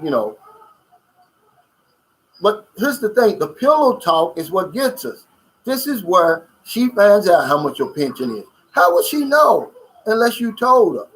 A lot of it's just our male instincts over running their intended use. We get there, we start bragging, we fall in love. We want to be this big superhero to the girl. I can take care of you. Look, I'm earning $3,000 US a month, and I got this over here, and I got that over here. We start trying to impress them. Listen to this. If you don't listen to nothing else I said, the fact that you got on a plane and came 8,000 miles to see her, that's all the impressing you have to do over here. All that other impressing stuff, they don't get, man. You're piling it on now. Hey, Louis Pizarro, thanks for that super chat. He says, a little contribution, Mr. Calvin. Filipino wants to see me in December, but I don't know about that. She's 30 and I am almost 55, like you say. I would take it slow and see how it goes. Absolutely. That's all you have to do, man. And it don't take you long to figure it out. Go out on a few dates with her. Take her to a resort one time. Filipinos are not from outer space. They're human beings. You'll feel the spark, or you'll feel the vibes. If it's not there, trust your gut instinct always. That's why I'm here now. And a lot of guys aren't here because I trusted my gut instinct to leave. Yardy Cole says, I would want to avoid the rainy season too.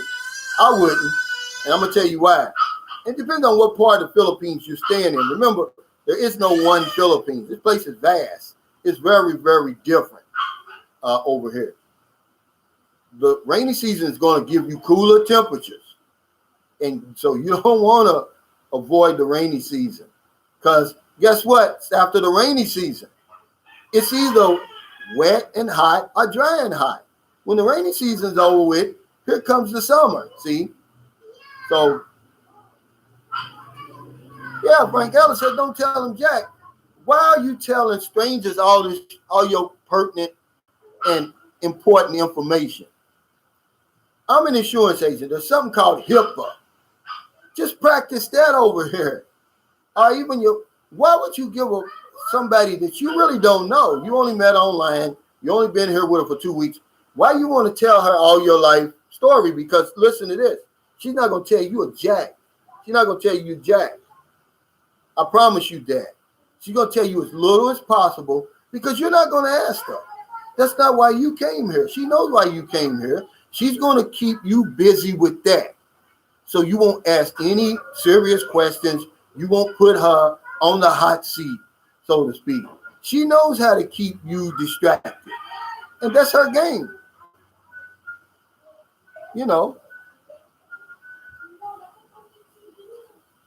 But yeah, no one needs to know that. But, like I said, we're men. So we're going to impress women for some reason. We want her to know that she's picked the right one. Not realizing that she's picked the right one because you made it over here. I always say 1 out of 4, man. The odds is greater than that. Trust me, man. It takes a certain type of individual to come over here. And the Filipino knows that. Man, that's why they roll out the red carpet for you the way they do. Some of these women that you're talking to now have been on those dating sites for a decade at least and still haven't had a man come over here. A lady wrote me on Facebook. She's been waiting 8 years, guys, for this guy to come over. 8. Stephen K, thanks for the super chat. He said they're very scared for their health. What's that concerning, Stephen? Is that the vaccine? Is that what you're saying? Thanks for that super chat, Vince. He says, Uncle Cal, for the men that come over with sad intentions, why does falling into the temptation trap seems to be unavoidable for so many expats? It's because, and I can say it over and over till I'm blue in the face, and until you get over here, you're not going to understand it. You're going to get off the plane. You're going to see this beautiful young woman sitting there waiting for you, something you've never experienced before. The creamy skin, this flawless skin. Her, she done probably went and got it relaxed with some of the money you sent her. It's flowing down her back, shining in the sun. She got this beautiful top on, usually a sleeveless, they call it, with these short shorts on. She's just about as beautiful of a woman as you've ever seen. It plays to your manly instincts. You know, all of a sudden, anything that you've learned from any channel on YouTube, it's going out the window. Because you know, once you get to that room, it's on. You know, and the minute that she disrobes, and I'll say it like that because I think the kids in there is listening, it's over, man. You know, she makes it seem so easy, guys, but it's not easy. Filipinos are not easy. They make it look easy. It's all a part of the trap. It's all a part of the script. If you tell her, okay, thanks for meeting me here at the airport, let's go get something to eat, and give her money to go back home, oh, man, she ain't going to know what to do. Yeah, Malapasqua Morena says 8 years, that's crazy. Poor lady. Yeah, it is. It's sad, you know. But I tell them about these internet gangsters. That's what they are. These internet pimps, you know, or whatever it is you call them, internet persuaders, you know. They give all the good guys like me a bad name because they promise over and over and over they coming, and they never make it, man. So when you get off that plane, man, she's already impressed. This guy really came here to see me. Man, imagine what you're doing, guy. You're coming 8,000 miles. She's literally on the other side of the planet. If she's not impressed, you need to throw her back in and find somebody else. How impressed would you be if a woman came from here to see you? Everything that we do, guys, they should be buying our plane ticket over here. But we don't look at it like that. Yeah. Stephen K said 20. Steve K, thanks for the super chat. He said, no, it's just a girl gone wild. Yeah, thank you, man, for that. You still got me confused about that. But yeah, she should be impressed as hell if a woman comes halfway around the world to see me. Just to see me, how special would that make me feel? That's why she wants to take you around and show you off. Because see, if she doesn't do that, guys, that's a red flag. That lets you know right now. Filipinos, man, they're going to do that. If she really is into you when she first sees you, she's going to take you around. She's not going to take anybody around her family. You know, because she knows when you leave, they're going to talk about her. Because they talk about each other over here the same way we do over there. They're being judged. See?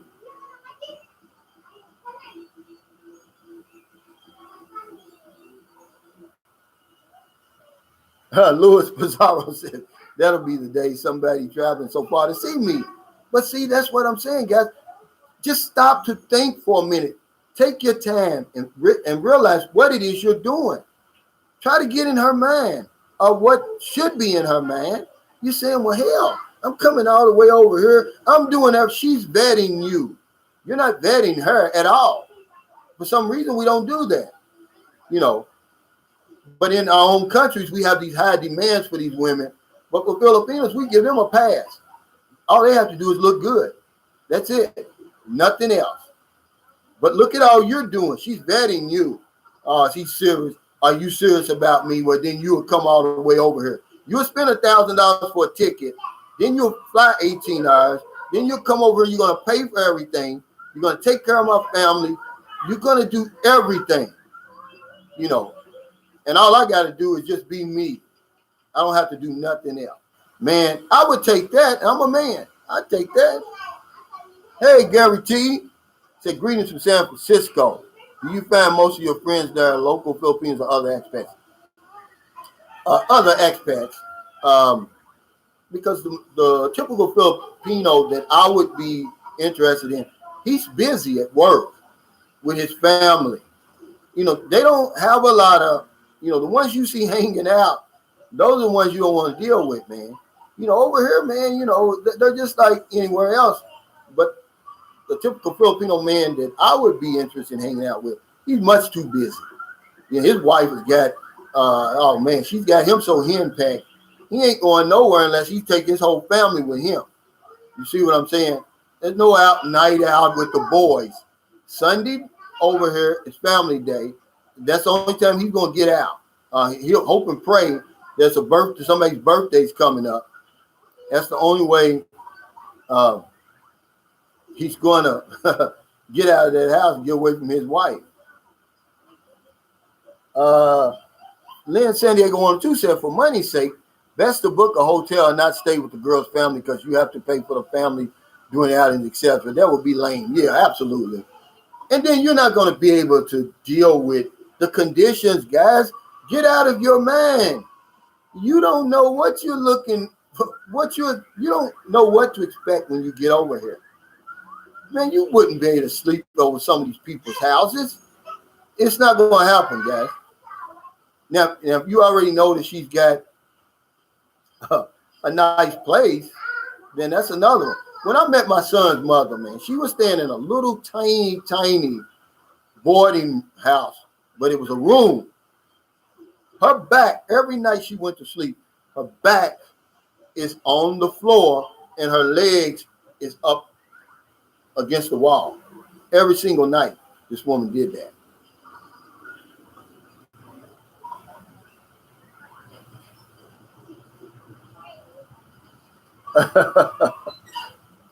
Let's see. He said 1,000 chats. This is funny. Hey, Wendell, thanks, brother.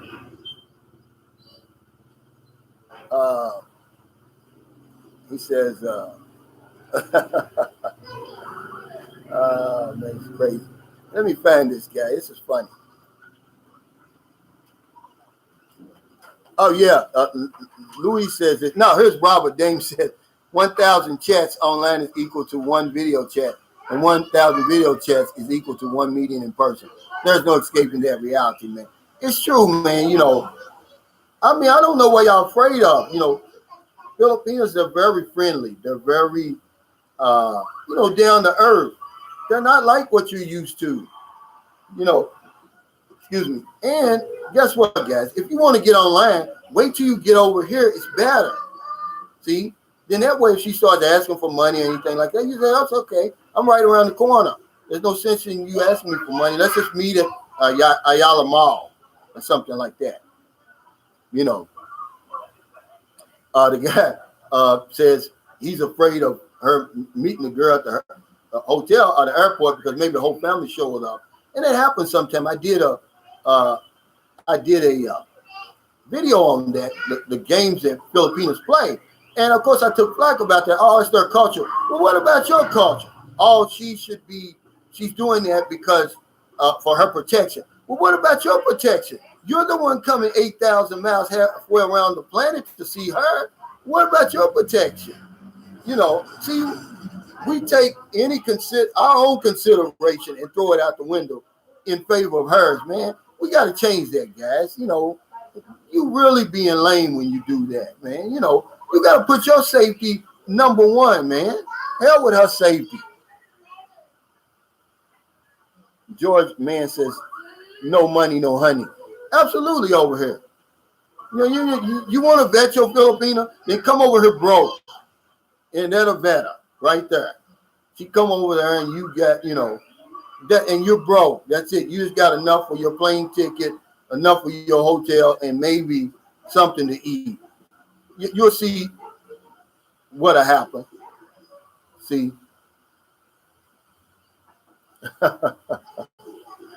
Oh man. Frank Ellis said don't fall for the okie doke. K Rum said because she is a lady. Well, what about me? I'm doing everything. And then you're gonna show up with your whole family, which that's not just protection, K Rum. You're gonna have to take them all out. You know how I know? Because I did it. End up spending like 15,000 pesos. And you sitting there gritting your teeth, sweating, your balls are sweating. You're so angry, but you got to swallow it and be like, oh, I'm just trying to be a gentleman, because she's a lady.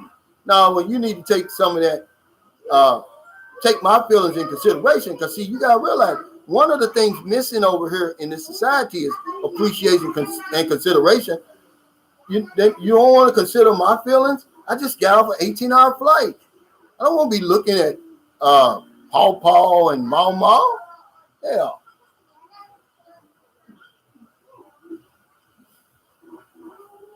Lynn San Diego 102. This is true. A real genuine P9 will never ask for money, even if it's an emergency. Shame is big in a respectable Filipino family. Absolutely. And I say that over and over. That's the biggest red flag, flashing red lights, if they ask you for money. But see, Lynn, here's how they're getting around that now. Here's what they're doing. They're coming with these sob stories. See, they're playing with your emotions until eventually you're going to be, oh, listen, sorry. I'm going to be Mr. Savior.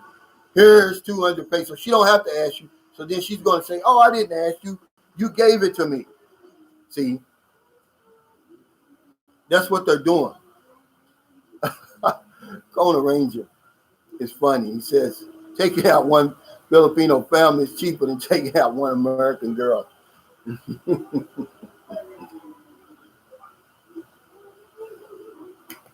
Yeah, but after you do that about 2 or 3 times, Kona Ranger, you're gonna get sick of that. You're gonna be ready to get rid of the whole family. Gertie said, "Will they treat you like a man on ATM?" A man, absolutely. Now remember, guys, when I talk about this stuff, I'm talking about the tiny percentage. I'm not talking about Filipinos in general, because you can only get unlucky over here. But this is talking about them all. When you come over here, it's pay for play. You got something she needs. You got something she wants. Okay? That's period. That's with all the situations, man. One thing I can tell you about her is she's online for a reason. So she's letting you know, I'm putting myself out here online to meet a foreigner because he's got something I need. You don't have nothing she wants. What she wants is over here in droves, in millions. Okay? But what she needs is not. What she needs is you and what you can provide her. And there's nothing wrong with that, really. But I just want you to know that up front. Don't fool yourself. You're nothing special. Okay? I know a lot of these younger guys, especially in their late 30s and early 40s, they come over, they still looking good, they buffed all up, they got a good job and all that. They think these women want them because of that. Man, listen, did you see my video? 18 to 80, blind, crippled, or crazy. They want you over here because that's all you have to do is be 18 to sign on that dotted line, guys. They don't care what you look like. Men over here, man, they got some, Daniel Padilla, Coco Martin types over here, man, that'll make you look like you don't even want to know what it'll make you look like. But let's just be honest about why they want to meet you. Now, once they meet you and everything, and you get to know them, and hey, if there's a spark there, because it's been proven over and over, there's so many successful Filipino foreign relationships. I mean, a lot, but there's a flip side of that. And before you start throwing out me these numbers that it's the number they throw out. The divorce rate between Filipinos and foreigners is far less than, foreigners and foreigners. Well, let me tell you this. That's not including the Filipinos who are separated and not divorced, okay? That tends to make the married numbers look better, guys. So don't be fooled by that. See? George says, nothing wrong asking for money. Depends on how long you know her or him. Now, if you get into a relationship, you're right, George. If you're in a relationship, right. But you're not in a relationship online. And don't fool yourself and think that you're in a relationship online, because you're not. And I think that's where we get screwed up a lot of times. See? Thinking you're in a relationship with somebody online. We make it too easy for them. See, I don't even blame the Filipino anymore. I blame us, because we give the money so freely and so easily. And she's thinking, hell, if it's this easy, I might as well be chatting with 3 or 4 other guys then. If he's going to give me $100, $200 that easy, maybe I can get 2 or 3 other guys to do that. You know, we're complicit in our own robbery, guys. We're too easy. Listen, the men over here are very, very strict on Filipinos. They don't have it. They don't have the freedom that you give us. See, when I say you give her a whole new life, it's not just money and a visa. You literally give her a whole new life. Now she can speak up now. Now she has freedom of speech, and she can go anywhere she wants to go, and you're not going to hold her accountable and all that sort of thing.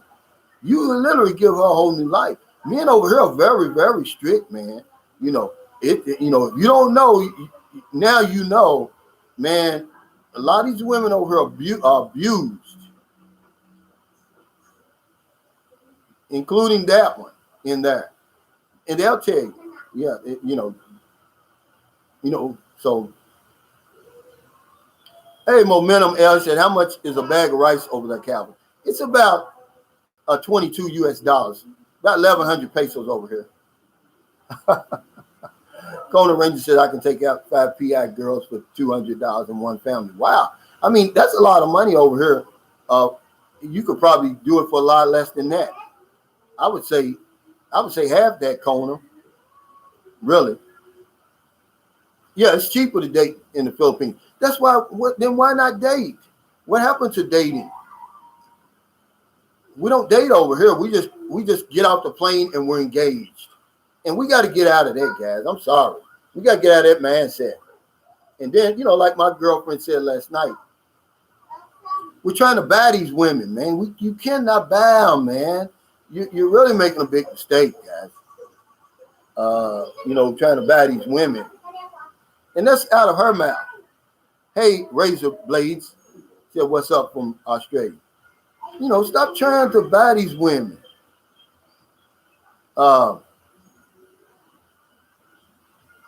Retired 2019 said, Calvin, the average American male has low self-esteem when it comes to dating women. Men are the prize. Absolutely.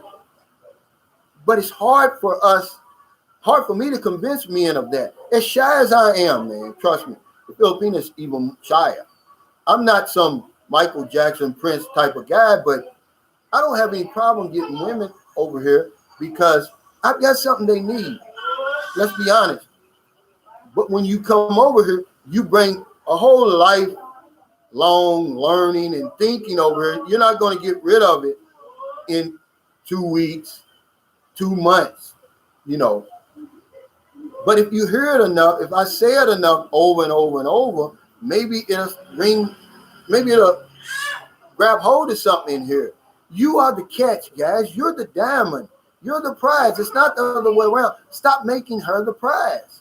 If we're going to be honest with all of this, let's not do that. It's not an equal exchange. It's not a fair exchange. And if you think that, you need to get out of that thinking right now. It's not. It's different if it's a fair exchange if you're dating someone in your own country. Yeah, because she's got the same opportunities basically that you got. Probably got a better job than you, and a better everything than you, But Here, trust me, man, she's playing with a pair of deuces, jack high. You have a royal flush. That's all I can tell you. If you want to let that pair of deuces beat you, then it's on you. There's nothing I can do. Malapasquale Moreno, not just money. I don't understand what you're saying, but well, I'm gonna tell you something. If a Filipino wants to meet a man for love over here, there's millions of Filipino men over here. There's a reason she's dating a foreigner who, by the way, she absolutely cannot visit. The only time she's going to see him is if he comes to see her 8,000 miles away. So what else is it that you have in common? Other than, you don't eat shrimp. He doesn't eat shrimp paste. He doesn't eat dried fish. So what is it if it's not money, if it's not a new life? Why would you want to get involved with a man who lives on the other side of the planet that you can't go and see? I'll wait for that answer, and he can only see you ever so often, unless he's retired. Then he has to move all the way over here. You're going to inconvenience him like that because there's no consideration over here. You don't consider his feelings. It's all about you, see? And that's what's going on over here, guys. We got to take a stand. We got to say, hey, it is about me too. I was telling my girlfriend last night, it's the only problem I got over here. They will try to make you stay invisible in a relationship, like your feelings don't matter, like you don't matter. You can't get mad. They can get angry. You can't get angry. When it comes to the kids, you don't have no say. They have all the say. Trust me, man. I'm telling you from 12 years experience what I've learned. Now she says that, it's not about money. It's not always about money. That's bull. That is bull. And I will call you on that right now. Because we're trying to help guys get a new perspective on this whole thing. We're trying to flip the script back because some genius flipped the script. Go back in my videos and I'll tell you about that. Oh yeah, momentum. Yeah, it's 1100. John Chief says, any Gail update with the new found dad? Yeah. Matter of fact, her DNA is in the lab right now because he said this. If you can prove that's my daughter, then I'll go from there. And see, that was one of the problems is this. He didn't believe Gail was his because the mother admitted she was seeing other men. So when she turned up 8 months later, he says, hey, is it man for real? It's not man. Like anybody probably over there. Because see, we don't have a lot of, all we had was his name. We really didn't have. Was it a one night stand? How long did you know him? Because I was talking to my girlfriend last night about this. It had to have been a one night stand because Filipinos, they're going to grill you. If you're around them any considerable period of time, they're going to know your middle initial. They're going to know where you're from. They're going to know everything about you. This woman knew nothing. She just knew Gregory Mitchell. That's it. So it must have been a one night stand, but we don't know that for sure, But the Gregory Mitchell that she was talking about, we located him. But I'm reserving judgment on this guy. He could be innocent. We've got to wait until we get the DNA results back, and then we can tighten the noose, so to speak. We can put the pressure on him. We put his feet to the fire. Then, yeah, Conan Ranger said it may not be. That's true. Cooking with Rique. That's funny. You guys got jokes, man.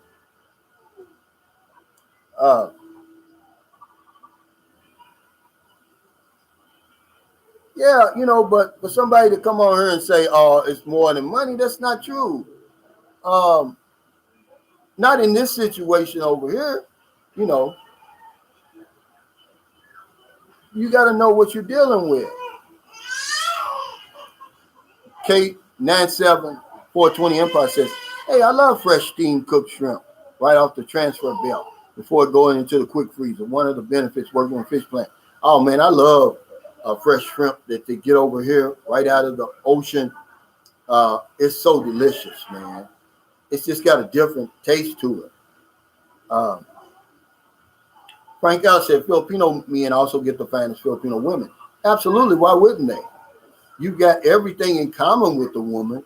He can say things to her that you can never say. All you're doing is sitting up there flashing a visa and money. A lot of women, man, very few Filipinos even deal with foreigners. They don't have to. That's what I'm trying to tell you. The ones that we're dealing with online and stuff like that, they're the ones who are out there who said, okay, I want a foreigner. Okay, because the vast overwhelming majority of Filipino women, they do not deal with foreigners. They don't trust us. We don't have nothing in common. They don't want to leave the Philippines. They like it here. They like their life here. You know, they don't want an older man. They want somebody around their age who has a lot in common with them, who laughs at their jokes. I don't laugh at their jokes. They don't laugh at mine. You know, why would they want? Why wouldn't they want that? Lynn San Diego 1-2. Yeah, well, see, that's the question. Does she love me? You know, the problem is getting through the thick culture. See, remember I was telling you, and me and my girlfriend were discussing this last night. Over here, when a Filipina and her boyfriend split off, I mean, they shut down all communication at all. It's not like in America. She was telling me, she said, yeah, I see that in the movies, on American movies, where they come back and they're friends and things like that. He said, no, it don't happen over here. You see what I'm saying? That's a difference. That's the problem I have, you know, with my sons. See, you know, they want to try to cut me off completely like I don't exist. No, I exist. And see, that's why I'm over here. See, I stay right there in my son's face. I raised one of my sons, but the other, she wouldn't even teach him English, trying to keep him and me from having any type of relationship. I have to tell you guys this stuff, man, because it's going to happen to you. Hey, Gail, thanks for that super chat. He said, hey, bro, here's a few dollars for being real. Hey, thank you, man. I really, really appreciate it. Me and Sandy going to want to say corny jokes. I don't get either, but you know what I'm saying. I don't laugh at their jokes. They don't laugh at mine. But yeah, Frank Ellis is exactly right. You know, because, you know, Filipinos are not from outer space, guys. They're human beings like everybody else. They want something. They want to be able to come home and talk to somebody about something that's deep and meaningful to them. They can't do that with you. And you're not going to be able to do that with them. It's going to take a long, long time for you to be able to do that. You know, but at first, we're not interested in that. You know what we're interested in. And she doesn't care. See, as hot as it is over here, it's cold in the Philippines too. See, they'll be cold. She doesn't care about what you feeling. It's all about her, man. And you're going to see that. That's the one thing that really shocked me. It's about her, you know. You come over here to see me all the way across the planet, you know. You take me back to your country. You take care of me. It's all about me over here.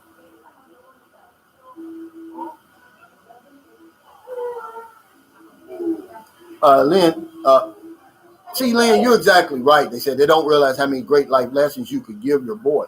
Don't give up, Calvin. Your boy knows you love him. I'm his idol. There's one thing about the culture here, you know. And, you know, like I said, he lives in Cebu, and I see him all the time. Trust me. Not like my other son who I raised.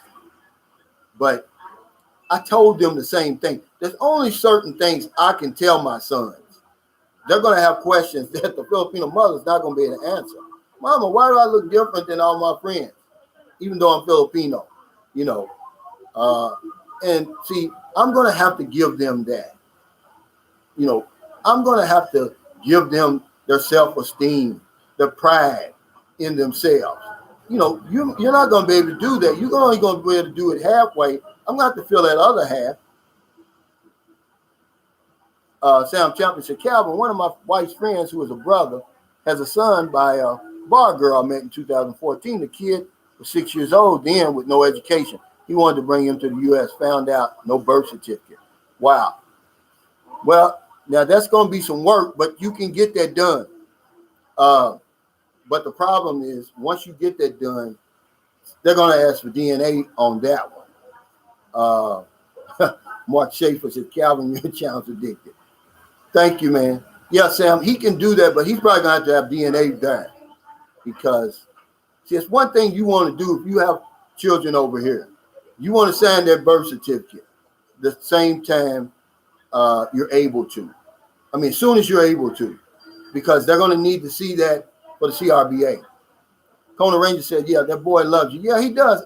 I'm his idol, man. You know, we're friends on Facebook, but, you know, the problem is she's told his family not to let me take him out of their eyesight. I mean, that's hurting, man. You know, that's crazy. You know, just because me and your relationship didn't work out, you know, what? Don't you consider my feelings as a father? No, they don't. You know, you don't even consider his feelings. It's all about them and getting revenge. Cal Dedman said 99% of women are jealous. Absolutely. And, you know, I'm talking about jealous, not just jealous.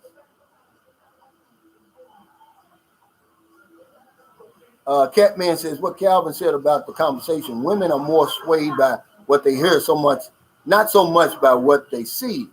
That's one reason Filipino men have the inside track on us. They can rap sweet words. Absolutely. See? You know, and then they're going to sit down and eat that. You know, I keep saying it, shrimp paste and dried fish. You're not going to eat that stuff. You're not going to eat balut like they can. They can swallow balut and laugh at the Vice Ganda jokes. He's not funny to me, but he's one of the funniest people in the Philippines.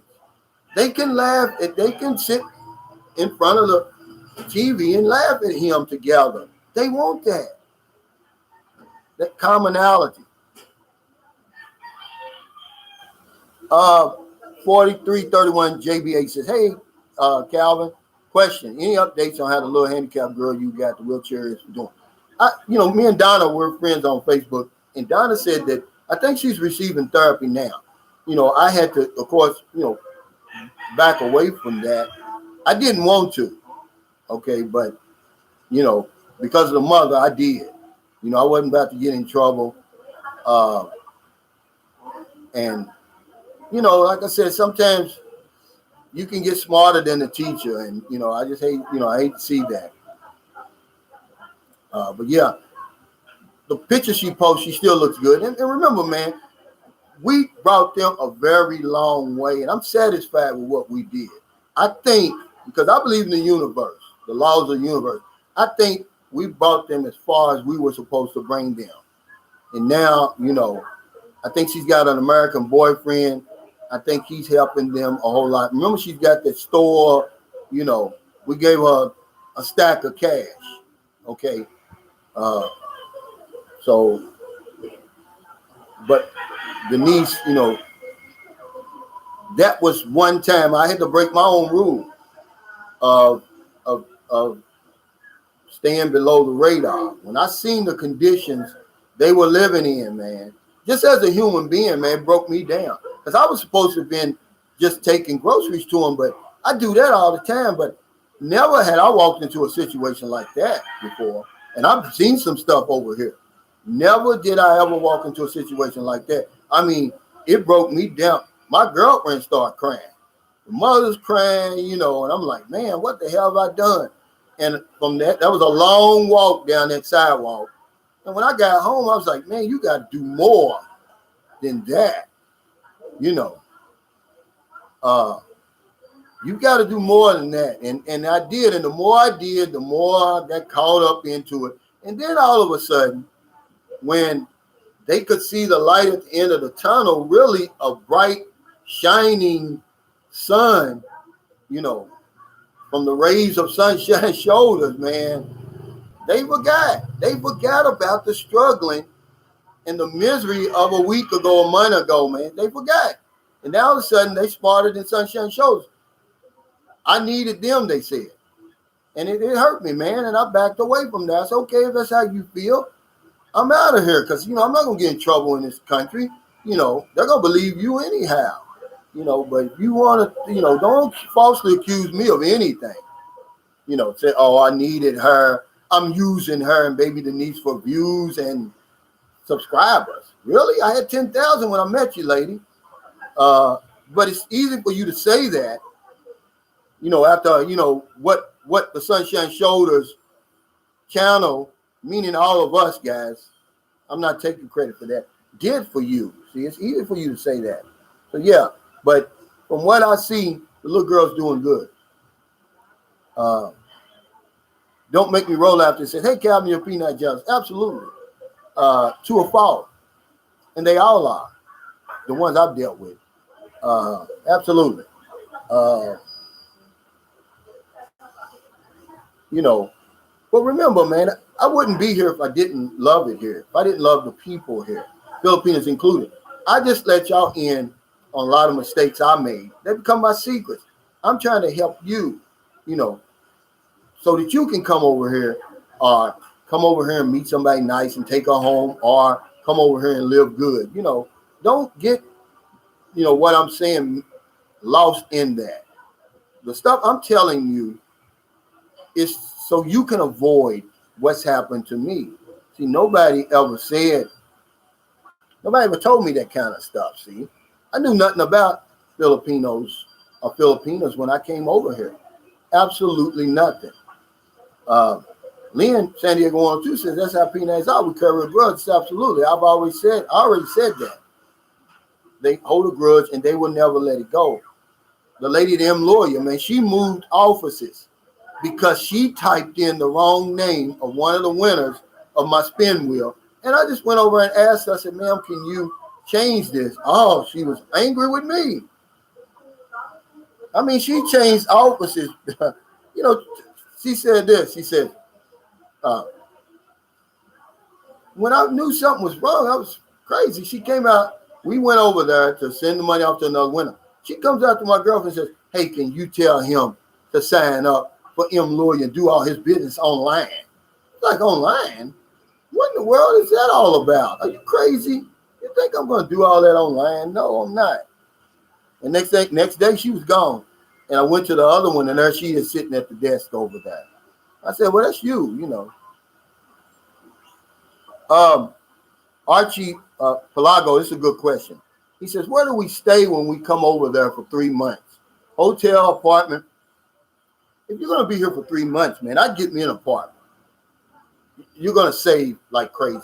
Imagine if you lived here in this house, 8,500 pesos. This is a big 2-bedroom house. It's airy, spacious. 8,500, that's $170 a month. Now, if you're trying to stay in a hotel, that'd be trying to find a nice hotel for about $6 a day. You're not going to do it. So if you're going to stay for 3 months or more, I'd get me an apartment. And see here, this is month to month too, sir. And that way, it was only 1 month deposit, 1 month's rent. I paid 17,000 pesos to get in here. See, that's the way you want to go. And what you do is you start looking before you get over here. Don't wait till you get over here. Frank Ellis said, how long does Tampo usually last? I don't know. I've never experienced it because I don't deal with it. I promise you. If she pulled that right today, I'd be gone today. I don't play that stuff. No, I don't play that. Yeah. Lynn said it's dumb. It's game from lame people. If a woman plays Tampo, get out and find a better woman. Life's too short for lame games. Absolutely. 100% agree.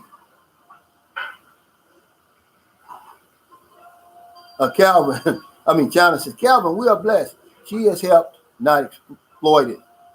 All who helped are blessed. Absolutely. China. I don't regret not one thing I did. That's not what I'm saying. I'm just saying that, I had to back away from that before I got in trouble. Because, see, remember, every 6 months you explode over here because you have to hold in everything. And then after about 6 months, it all comes out. And see, that's one of the things. I did a video. It's called I Lost My Voice in the Philippines. A lot of things that you take over here, you would not take for 1 second at home. And that behavior was one of them. If she would have been that kind of behavior at home, I'd have let her have it. But because I'm in the Philippines, I had to swallow that, man. And after about 6 months, it all comes up, and then you go crazy. Hey, thanks, Stephen K, for that super stick up, man. I really appreciate you. Cal Deadman says, get the Airbnb, might be cheaper. Not for 3 months, Cal, unless you get, now, it could be, no. It could be if you're going to rent a condominium. Mavisa Gardens, remember I was telling you about that? You can get a studio Airbnb for about $300 a month. And that's going to include the electric, the condo fees. But this is $170. This is $173. You're not going to, I doubt if you beat this anywhere. And if you've never seen my house, I've got a video, our $170 a month house. It's really nice, guys. You're never going to beat that.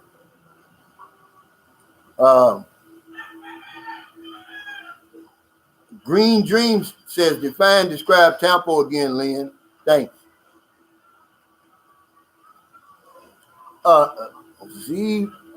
ZVBX.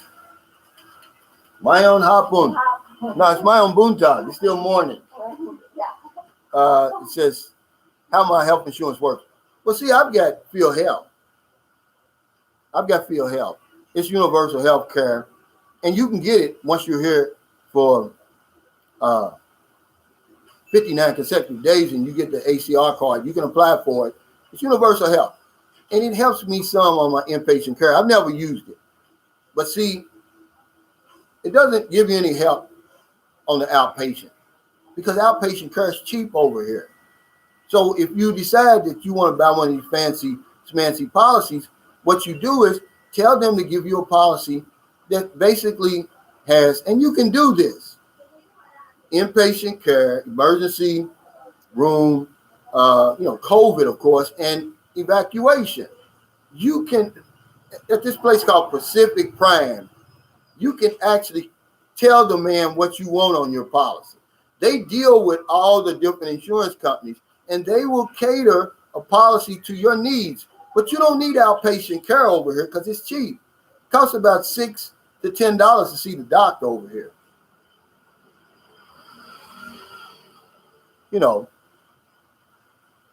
Rome Will says Tampa equals bye-bye for me. Me too, man. I won't deal with that.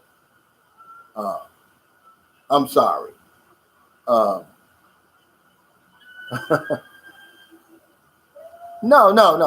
Filipino women are not gold diggers, but the ones you meet online, they're online for a reason. That's all I'm saying. But and then I have to agree with a lot of my subscribers that say, all women want security, and that's true. And it's just that.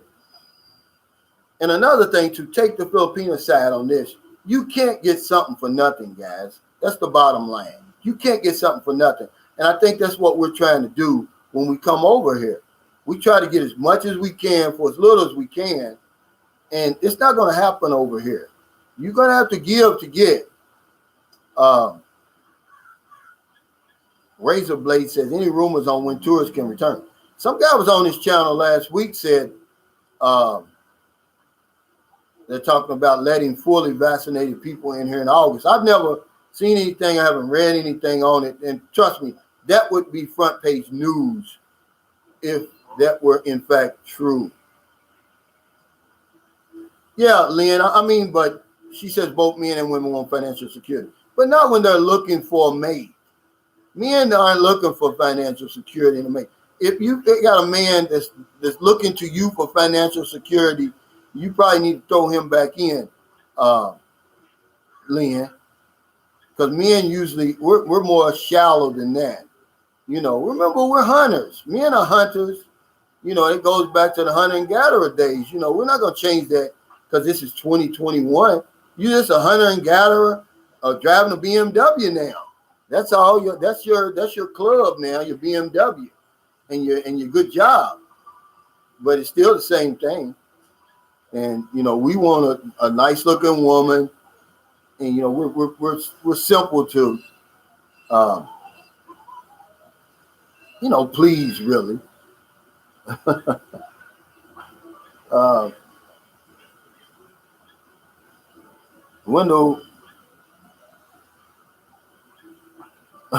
Wendell Richardson said his girlfriend, though Losell was a girl, he was cheating on her. Sexual hobo. Yeah, Timmy 7710 said yes, amen, Captain. Throw him back in. Yeah, I agree. I don't think men. Yeah, if he's looking to you for financial security, Lynn, yeah, I'd have to put him back in the dating pool for somebody else. What's Stephen K? What does that mean, sexual hobo? What does that mean? Well, I wouldn't be Lynn saying they're going to. Calvin, you should do a video on YouTube on you that on what men are looking for in women. Yeah, that's a good idea. I'm gonna have to write that down because I can do that. But it's really I can sum that up really quick. A cute face, a big booty, and a smile. Really, Lynn. Now we're looking for a cute face. A nice shape. And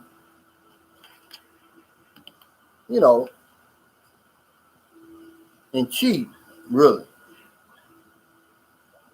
Rag John Rock.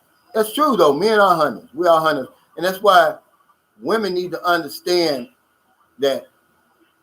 I don't know who came up with this word cheating. There's not an exact amount of men and women on the planet for one another. First of all, second of all, men are hunters, and just because a man may look at another woman or even want to be with another woman, that's not cause for a divorce. I would be more leery of my woman if she were emotionally cheating, if she really cared about somebody else more than me, versus if she just was physically attracted to somebody. See, that's a totally different thing, but women can't get past that. Imagine if everybody stayed with their first love.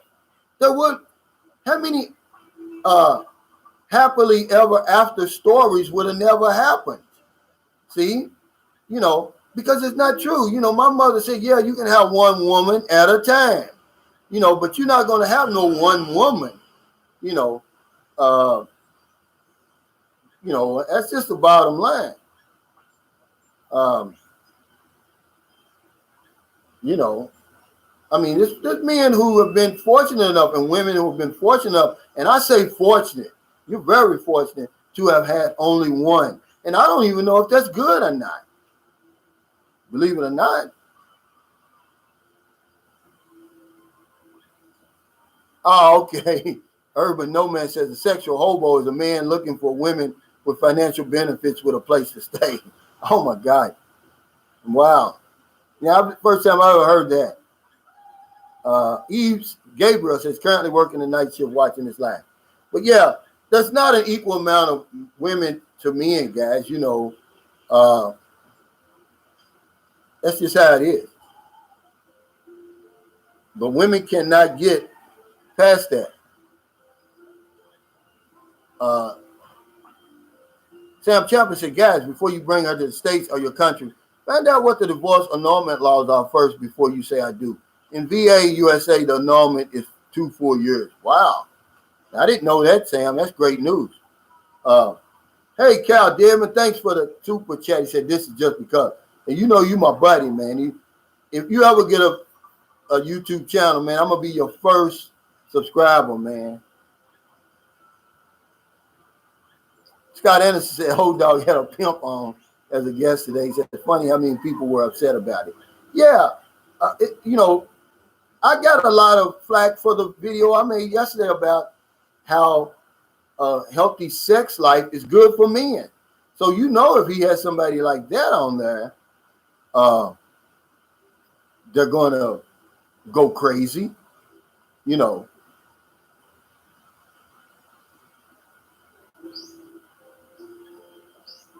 I mean, yeah, that's kind of crazy. What is hell? Crack is the pimp now. I didn't even know it. Yeah, he's still pimping, or was he retired? Because in Louisville, Kentucky, crack is the pimp, and now the opioids are the pimp. Ain't no woman working for no man. Hell, you imagine having a crackhead on the strip? That ain't gonna work. You ain't gonna be able to find her.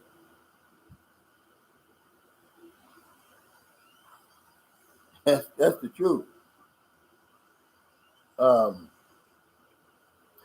See, people don't understand about YouTube. Let me explain a little bit about YouTube. YouTube works with algorithms, guys. A lot of times when you see my title, once the algorithm catches you, you want to stay in the algorithm wave, so to speak. So I use certain words. That's why you see Filipina all the time in a lot of my titles, because that's one of those words that the algorithm picks up on. Filipina, Philippines, Filipino, different things like that. So a good YouTuber, I learned that early on, and I still really don't know how it works. And you can pick it up. It picks it up in your description too. You got to use those kind of words. So you got to have those type of titles like that. If I would have came out and said a healthy sex life is good for men, how many people would have clicked on that and got the real good information that they needed to get? I'm sorry, but it's YouTube. That's how YouTube works. The algorithm determines who sees it and how many people sees it. See? And you got to get smart if you're a YouTuber out there. You got to put those words in there that the algorithm is going to pick up on. Hey, Gabriel, thanks for that super sticker. Ron Will says, can I have many Filipino women living in the same house? Well, I tell you what, in under normal circumstances, I would say no. But now, because of this COVID pandemic, anything's going now. Over there in Ilo, they busted a woman and a man to getting it on in the park. Hell, he paid the woman 200 pesos. Yeah. Yeah, Lynn, San Diego 102. You're right. See, that's what I'm saying. It's all about marketing to get the video picked up. That's right. See, when you're in that algorithm and then you see the algorithm only going to pick up certain words and it'll determine who sees your video.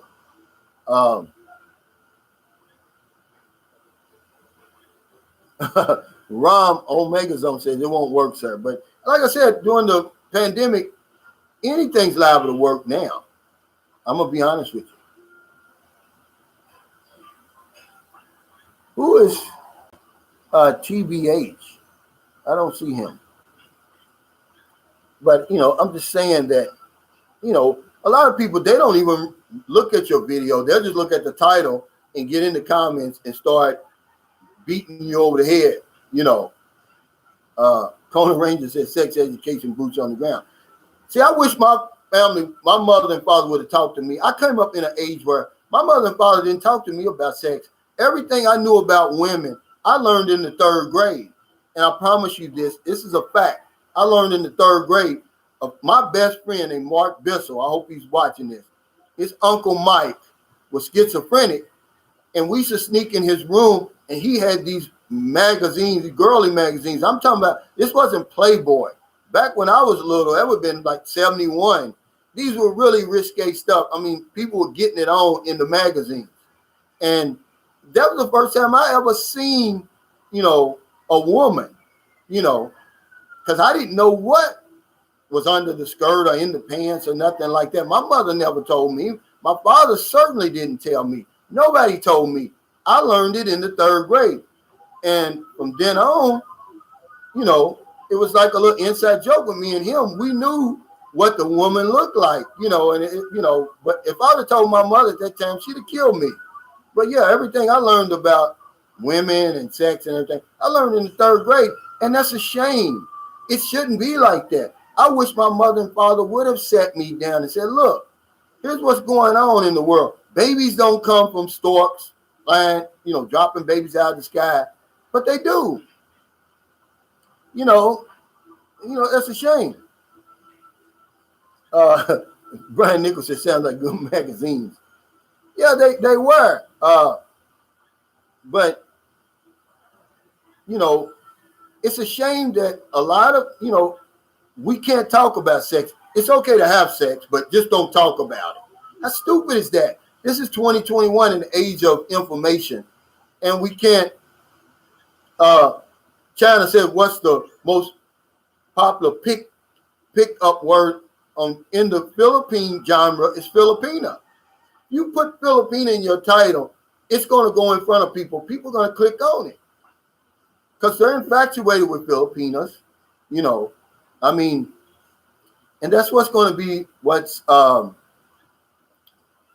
of my video tomorrow. When I do it, it just comes up top of my head. Why the Philippines is going to be the number one tour. Why I think the Philippines is going to be the number one tourist destination in the whole world in 2022. And I'm going to say something like this. If you don't believe me, look how the Philippine genre has exploded. I mean, it's one of the most sought after topics on YouTube. I mean, really. And, and another thing the pandemic has done, people stop taking life for granted, man. I know I did. It's making procrastinators out of doers now. We're getting up off our butt, and people who only had a passing interest in coming to the Philippines, now it's a burning desire. They're coming, and it's going to be a good video, Hey, Eve Gabriel, thanks for the super chat. Said, Mr. Calvin, is Cash App a better option when I'm donating to your movement? To be honest with you, yeah, but I wouldn't, I don't like to say anything like that because, I really appreciate your support, however you do it. But yeah,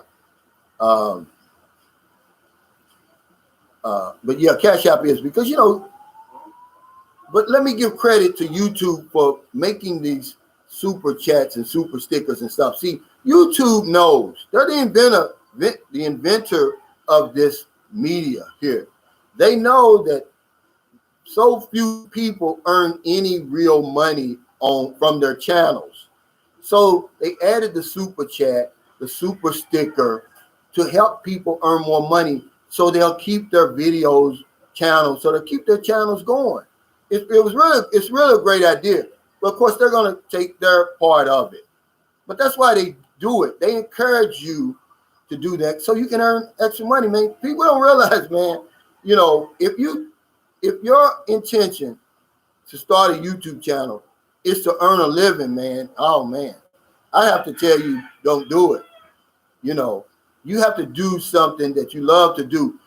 I was telling my girlfriend last night about, be happy first and then let the money follow you. But if you put the money first, oh, no, it ain't going to happen, man. It ain't going to happen. And that's just the way I do it in life. But, yeah, it would be because the fees are a lot less. But I don't discourage people from doing anything. I really appreciate any support. You're welcome, Eve. Yeah. But yeah, YouTube put that in there for us. Kona Ranger said crypto is not FDIC insured. Yeah, it ain't nothing insured.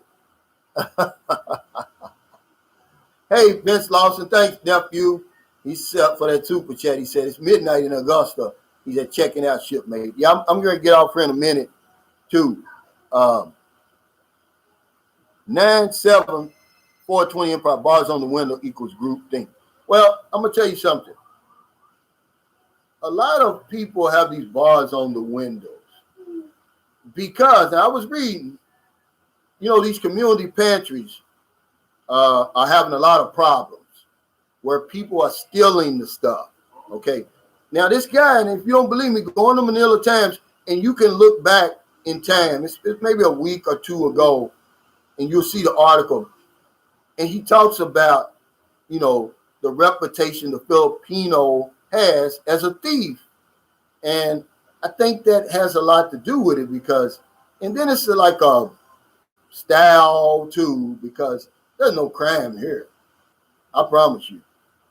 I could take that off. And remember, this is my house. I'm renting this. It was already on there. But I see they have it across over there, but I don't think. But hell, they got a barbed wire fence too. But hell, I think that's just something, that Filipinos do, especially the ones with money. Because that's how, they're not, they're from the Philippines. They're not ashamed to show that they have money over here. And I guess that's just a way to protect their stuff. But St. Carlos is a very, very good, very, very safe place as far as crime. Hey, thank you, 4331 JBH, for the super chat. He said, just for helping the little handicapped girl. I would do it all over again. And I told Chandler the same thing. I said, I have no regrets. It was just a human side of me coming out. I was raised in a house of love and compassion, with love and compassion. I'd come home from school, it'd be whole families living with us. I'm talking about that my mother brought home from church or school or somewhere, and my mother didn't have any more money, but she made it work some kind of way. Hey, Lynn, he said, thanks. He said, Lynn, San Diego 102 said, I enjoyed this video, Calvin, especially the part with what men want, because I never thought about what you said. It's interesting. Just now, let's see. She says, just now I just gotta working on having a bit of booty because I already have a cute face. Yeah, well, they'll take a medium size, really, but it's not a whole lot, because me and the hunters, we're not really looking for a whole lot, but we now do we want you to be loyal? Absolutely. Biggest, now I'm not gonna say this because you got me last time, biggest. I just call you biggest. He said, would you live in San Carlos if you were single? Absolutely. Man, I can say this till I'm blue in the face, man. It's beautiful women in place. That's all over the Philippines, man. You're gonna see when you come over here, this is one thing you're gonna say, I'm not lying. When you get over here, you're gonna see some women, man. It's gonna knock you dead. They're not typical Asian women like when you see Japanese, Chinese. You're not gonna see a shapely Chinese. I've never seen a shapely Chinese. I've just never seen it. Not to say it's not out there, but when you come over here, man, you're gonna see some crazy stuff because they're a mix. Filipinos are mixed, man. Beautiful women are everywhere, man. It's just they did something to me. That's why I've been over here ever since. They're very, very beautiful. Hey, Jeffrey Hood, he said, good to see you, man, from Clearwater, Florida. Are you down there with all that white sand? That's what the guy was talking about. Eves gave us, I have to get myself a boots on the ground t-shirt. Go to any of my videos, Eves, Gabriel, and click on that T Springs link and get you some of the this is authentic Sunshine Shoulders merchandise designed by me and some of my subscribers. Lynn San Diego 102 said P9s are the Latinas of Asia. And they are. They look more like Latinos than Asians to me. And they're just beautiful.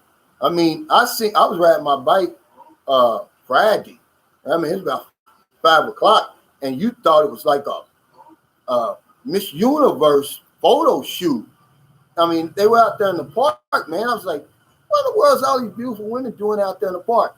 And it was like separate little groups of them, man. A lot. And you just have to see it. I'm a believer to believe it.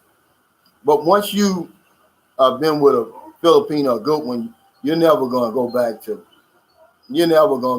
that Western style again, guys. I'll tell you that. So just take your time, and get you a good one, man, because you will. Your chances of getting a good one is a whole lot greater than getting a bad one, but you can get unlucky over here with that old hot pan syndrome, guys. And I warn you, you come over here and get a bad one, man. You remember I said if you're a good Filipino, you know it's the best you can do. If you get a bad one, you can't get no worse. Hey, Lynn San Diego 102 says, I love how you enjoy life there. That's why your followers love watching you. Lynn, like I said, I'm one of those people, you know, I see the Philippines as a paradise. Some people don't. But I don't think there's any in between. You either love it or hate it here. And most people I know, they love it here. And really, I've been rejuvenated. If I was at home right now, I'd probably be dead. The big three would get me by now. Either the thugs in my community, the police, or bad health. One of them three was going to get me. And I followed my gut instinct. You know, I got out of there. And it's the best thing I ever did. Really. Rona will say, that's crazy, 170 a month. Yeah. And that's another reason, Lynn, I'm over here. My family always says, when are you coming home? I said, well, hell, my rent's 170 a month. I'm never coming home. I want to come home for. My water bill is about $9 this month. Well, I want to come back home. My water bill there was $100 a month, but they charged you every 2 months, so $200. My electric bill here last month was $100. That's the most it's ever been because we're running 2 air conditioners, but not all the time now.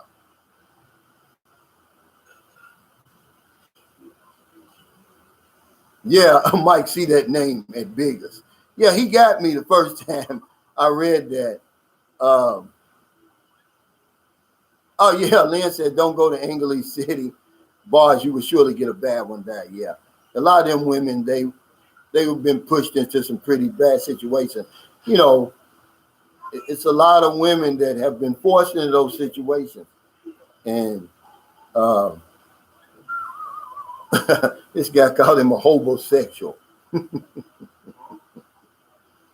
You guys are crazy. Mark Ratner says a person who uses another for housing is a homosexual. Yeah, a lot of them women, though, you know, now I was watching a video on YouTube where the lady, actually she was in Thailand, and she said she became a bar girl because she's trying to meet a foreigner. And she said that's the only way to meet them because she can't speak English and she don't know how to work a computer.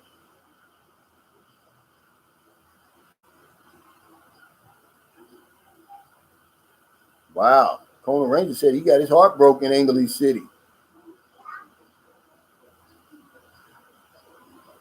Cal Devin said, guys, remember, if you bring your lady to America, you're responsible for her for 10 years, no matter if you divorce. Be informed. Absolutely. Absolutely. So that means it's just like if your woman goes on welfare, the government's going to come after you for that money. Or if you got kids and the kid is receiving AFDC or food stamps, yeah, they're coming after you for that money. And they will take your passport for that. Oh, yeah, Sam, a lot of them. I don't know how that worked. That's an upside down. He said, damn, Calvin, 264 watts and 267 likes. Jason Gambit 1 says, cheaper to keep her. Yeah, but I'm going to tell you guys, it's not that hard to find a good woman over here. I promise you that. And when you do, it's going to be the best thing that ever happened to you. But if you come over here with that hot pants syndrome and, you in hurry to get her back home to your country and all that, you run the risk, man. I'm going to tell you, of just having your whole life screwed up. Like I said, it was a guy, one of my subscribers, he spent 10 million pesos on a house. And the minute it was done, she kicked him to the curb. I said, well, hell, that you can't blame her, but yeah. Lynn San Diego. And see, this is good information coming from a Filipina from the Philippines. She said, go to the mall and go to the makeup counters and cologne counter. They are the prettiest girls for those counters, basically for marketing purposes. That's right. That's a good place to meet them. But I would still say the number one way is to be introduced to somebody. I mean, you can't go wrong with that because, Filipinos remember that foolish pride. And if you come up to them and they're going to be shy as hell, they're going to back off. And it's going to take you to do that a few times before she probably even say anything to you. But you can go into the store and tell one of the workers, say, hey, go over and tell that lady I said she's beautiful and give her my number. Don't take her number. And this is an idea I got from John. It's a great idea. Always give the woman your number. No, always take her number. Don't give her yours, because a lot of times they don't have a load. They might be on a different provider than you, and they can't call you, because you be wondering like, well, damn, maybe she's not interested. Probably because she can't call you. So always get her number. Don't give her yours. Then that way you can always call. Yeah, I'm getting ready to get off here, man. I'm going to go for 3 hours, since I'm this close. 97420 and 5. We're just having fun. We're just hanging out, really. And it's a Sunday afternoon. It's family day here. So, but these daggone cases are cropping up right now. And it's I'm kind of scared to go anywhere. That's why me and John, we're renting a van tomorrow to go to Bacala. Normally I wouldn't. Normally I would just get on the bus, but this thing got so shaky now. And then, we're only going to pay about $1,750 each. So, me and my wife back and forth on the bus, that would be $800. So I'm spending another $950. Lynn San Diego 102 said that's a cute idea. Give the number to the coworker. Yeah, something like that. Rome Will said, who said live there? What do you mean, in the Philippines? What are you talking about? Oh, you're moving to Canada, Lynn? 97420 Empire says 40-year-old women in the USA think they deserve high-value men. Yeah. Now I can't say this. My girl just turned 39 the other day, but I promise you, man, I'm not saying this because she's my girlfriend. You go on my Facebook page, you can see her. But she won't get on the camera. But she really looks good, man, to be her age now. I mean, her body is so nice. And the problem is, when I first met her, we used to work out together. And I'm talking about her body got to the point where, I'm not the type to do this, man. I'd be jealous when she's going outside. But now, even though she had the baby, she's bounced back. But she's really still has a nice shape. But if she starts working out again, man, I mean, she's one of the most beautiful women I've ever seen. Because I like a woman who works out and takes care of herself. And she does that. Timothy Bright said, I don't want a woman over there in short pants, Daisy Dukes. I don't want a woman dressed like that in America. A woman who does that leads to my imagination. She desensitizes me. I want a classy woman. Well, see, that's one thing about Filipinos. A lot of them, they will make okay clothes look like $1 million, man. Because most of them dress like that. But, it's hot over here, Timothy. And a lot of times, you can't hide beauty anyhow. Hey, Lynn, thanks for that. Lynn, San Diego 1-2 said, I wish you and the family the best. Remember, Johnson & Johnson's not giving them the 50 years and older. Wow, in the U.S. Share with your family and viewers. Oh, I didn't know that. She said Johnson & Johnson's not giving that vaccine to people 50 and older. Oh, women. Oh, 50 years and older women in the U.S. Wow, that's a game changer because that's the one jab, right? 4331 JBH says, men don't care if women make good money because they don't get any of the money anyhow, right? They don't really care, man. If the woman of your choice was unemployed, had nothing, and was in debt, you'd still take her. That's how men are. Now, women are a little bit different. Women now in America, They're checking your credit. They want you to give them, and this is the true fact. I had this done to me. A woman wanted to see my credit, my credit file. She wanted to see my credit score. And I've seen that so many times. I'm like, that's so petty. But that's what they want. And, I'm like, the hell with that. I'm out of here. Lynn said, no, I'm always going to be in the U.S.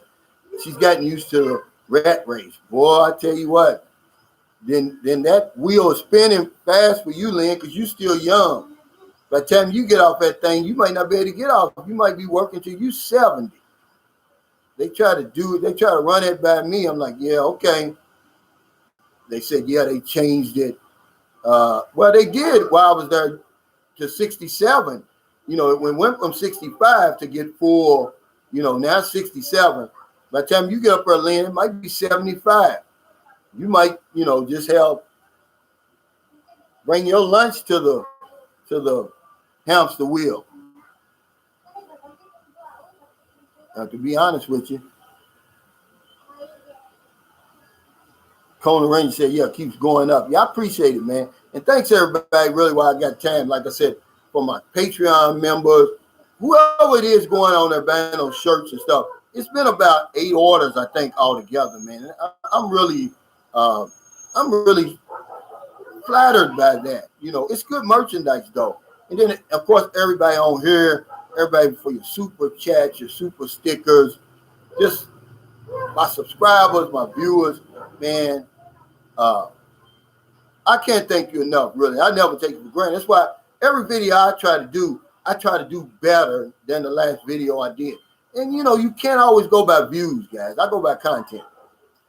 Frank Ellis said, you can have that hamster wheel, Lynn. That's true. I've been trying to sell a gently used hamster wheel I've got. Nobody wants it, Frank, because I'm done with them. Once you jump off that hamster wheel, it's hard to jump back on, man. I've been off of it for almost 3 years. I guarantee you, it's hard. It would be hard for me to get back on that thing. I promise you, man. I wouldn't do it. Oh, hell yeah. Jason says, Jason Gambit 1 says, 100,000 savings and 2,000 months Social Security enough to retire. Over here, absolutely. Hell, you could just come over here with the 2,000 a month. Live off 1,500, put the other 500 savings. 97420 Empire.